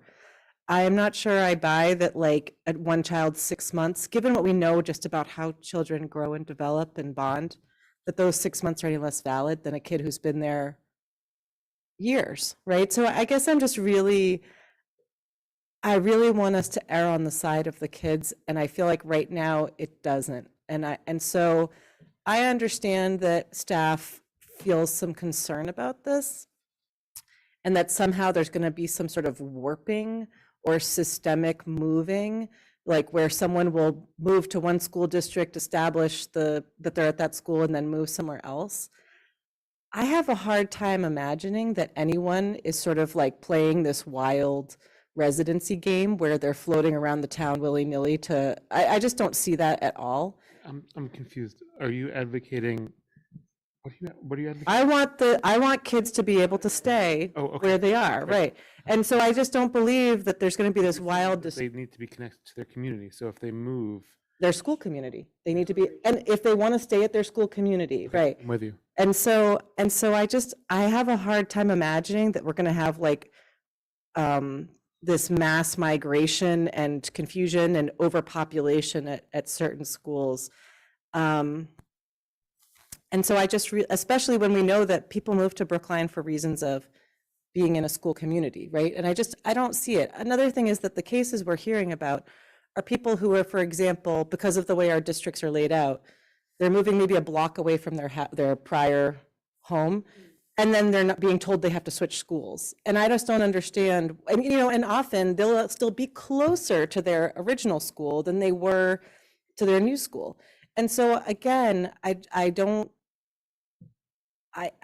think that there's a lot of rhyme or reason on what's happening now, and I think we need to put kids first. So that's going to take up like about 4 times as much time as you allotted to this, but I just feel really strongly about it. And beyond that, I would say just one last thing, that if we're only going to do things, this is really rude and controversial. If we're only going to do things, sorry, the way staff want, then I'm not sure why we have policies of how school committee does things. I think that if there's things we care about, we need to put them into policy and have them be enacted, as opposed to having staff tell us how things are going to go, and then we're not allowed to put our stamp on it. So I guess I want to make sure that when we feel strongly about something, that we say, let's figure out a way how to enact this, as opposed to saying, oh, we're not going to do it because there's a concern. So in defense of staff, briefly, I do agree with your overall sentiments quite strongly. I don't think there needs to be a threshold. I want students to be able to stay at the school where they started.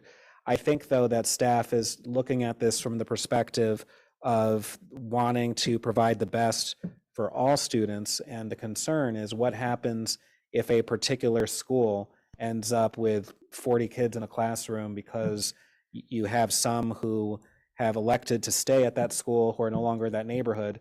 Now you have people who are living in that neighborhood a block away, and either they're going to be at an overcrowded school or they're going to have to go to a school that's not in their neighborhood. Can I respond to that actually specifically? One is that when you, and I experienced this when I re-enrolled in Brookline, I don't know if everyone has experienced this, you are not guaranteed when you move in to be in any one school district. So if we actually found that, we might say, well, and this is about the question of retaining students in their community versus where they actually build their community. So if we found that we had 40 students in a classroom, the pressure release valve can be very clearly either it's new students don't get placed in that school or something else, right? Or there's some, if that's not enough, then we figure that out. But I think that like the students really need to have this opportunity for community and to retain community. So I don't, and I didn't mean to call out staff, but I think that there is this important thing where we do need to say, what do we really value and how do we make sure that that happens? I certainly agree with that sentiment. The pushback on that specific point about where students are initially placed was that it becomes an equity concern if a child lives literally next to the school that they would otherwise go to, and now they can't go to that school because enrollment is so high. How is that an equity concern? Because there are costs and associated with going to a school that's not in your neighborhood. If you live right next to your neighborhood school and you can't go to that school and you're placed somewhere that's 30 blocks away that's now not necessarily walking distance, that's complicating your ability to connect with that community in multiple ways. More time to arrive to school, maybe you can't fully participate in after-school activities. And so that was a concern that was also articulated. I'm not sure how real that concern is from a numbers perspective and whether we would realistically get to that point, which is why I think it's very important we receive data on that question. The preliminary response from Megan when she was asked about, so what is the scale, like how many people a year are asking to stay in their zone at their school after moving out of the zone, she said she guesstimated about 15 a year. 1.5, which doesn't seem like much, but she did point out that if the policy were to change, then the number of people asking to do this might also go up. Can I say something? I'm sorry. Suzanne's got her hand raised also. We've had this policy for a long time that the superintendent has the right to be able to make these judgments and understand what families need, what a child needs. And I guess I I don't think the system's broke. You know, I think that, you know, sometimes people aren't happy with where they might get assigned to begin with. That definitely happens a lot. And, you know, that's why we set up the buffer zones. So he can make those decisions, or she, whoever's in the seat. But I don't, you know, I would really need to see the data that this is really a problem that we're making. I mean, to make a policy on one or two cases is not smart, you know, in my opinion. So I really think that before we do anything, we need to see, because I truly believe that both Megan and Dr. Guillory, when they make these decisions, they're not making it to be mean to somebody, that if they, you know, need to move, or sometimes the other school is a better fit for the child. Sometimes, you know, I'd like to know how many times it happens, and, you know, go from there before we start making a policy. Right. Suzanne? Yeah, I'm just a little confused about this conversation. I thought you were going to go back to policy, and we were supposed to just let you know what you want to hear for policy, but we're having this conversation now? Because I thought we didn't have all the information. You still wanted to work with staff. I just wanted to get an idea from non-policy subcommittee members whether philosophically they would like to find a way to offer some type of guarantee, whether it is all-encompassing, as Mariah and I are proposing, or with some kind of limitation, as some others had proposed in the meeting. I'm just trying to get answers to that specific question, so I have a better sense of the will of the committee. David? Let's let Suzanne finish, and I'll go to you. Sorry. Go ahead, No, Suzanne. No, that's it. Okay, thanks. So do you have an opinion on that? Well, I don't feel strongly one way or the other. I'm kind of in Helen's camp. I mean, if it's broken, then what's wrong and how do we fix it? If it's not broken, then we can carry on with, and exceptions can be made the way they are now. But so I don't know if there's data that says that it is that the current system is broken. Okay. Stephen, go ahead. I am on policy, but I missed the last policy meeting, so All right. I'll weigh in as Go a ahead. non-policy member. Yes. I strongly agree with Mariah on this. I think I've heard anecdotally stories of students who felt a discontinuity in their education because they couldn't remain with the school that they felt that they had established their comfort zone in. And I think it's worth making a policy change to enable them to continue their experience at that school. I think if there are demographic reasons to carve out an exception to the policy to create that flexibility so that we don't have the situation where you have a student living a block away from Driscoll, but they can't go to Driscoll, then we should create that flexibility. But that seems more of a logistical challenge. No, I think that's a logistical challenge that we could work into a policy rather than a reason not to make a change to the policy, so to enable that continuity of experience. I think we can cleverly create that flexibility in the policy, and it's not a reason to walk away from the challenge. I think we can too. I agree with that, Stephen. Natalia? My 6 month, I was convinced by Mariah, and especially if a child has just moved 6 months, to make them move schools again, that could be pretty disruptive too. So maybe I retract that, but I do think that this idea of like having a way for this, you know, just switching the opt-in versus opt-out, what is the opt-in is, or whatever. Anyways, the opposite. I'm tired. Yeah, the default. The Exactly. default. The yeah. default is you stay unless there's some incredibly compelling reason to go. I was gonna exactly say, like, maybe it's something as simple as that, is that like that is the predominant thing, is you stay unless we've got, you know, one of these compelling reasons why you can't stay. Right. Okay. All right. Does anyone have any burning liaison updates to make? All right. Seeing none, we will go to new business under. Oh, you do have something, Helen? No. Oh, no? Okay. All right. So there is a little bit of new business. I want to update the public on the school committee vacancy. So as we have previously announced, the school committee has a vacancy as a result of the resignation of Nancy Ray Gore. The school committee is seeking a candidate to fill this vacancy who will serve until the May 2024 town election. The notice of vacancy has been shared widely with the school community and through our town partners. Interested candidates must be registered voters in Brookline and need to submit their resume and letter of interest by noon on Friday, October 20th, to Ms. Fitzpatrick, the school committee's assistant. The school committee and select board will meet in a joint convention on Monday, October 23rd at 7 p.m. by Zoom to interview applicants and possibly select a candidate. The complete details are available on the main page of the PSB website. Any other new business? Seeing none, we are adjourned.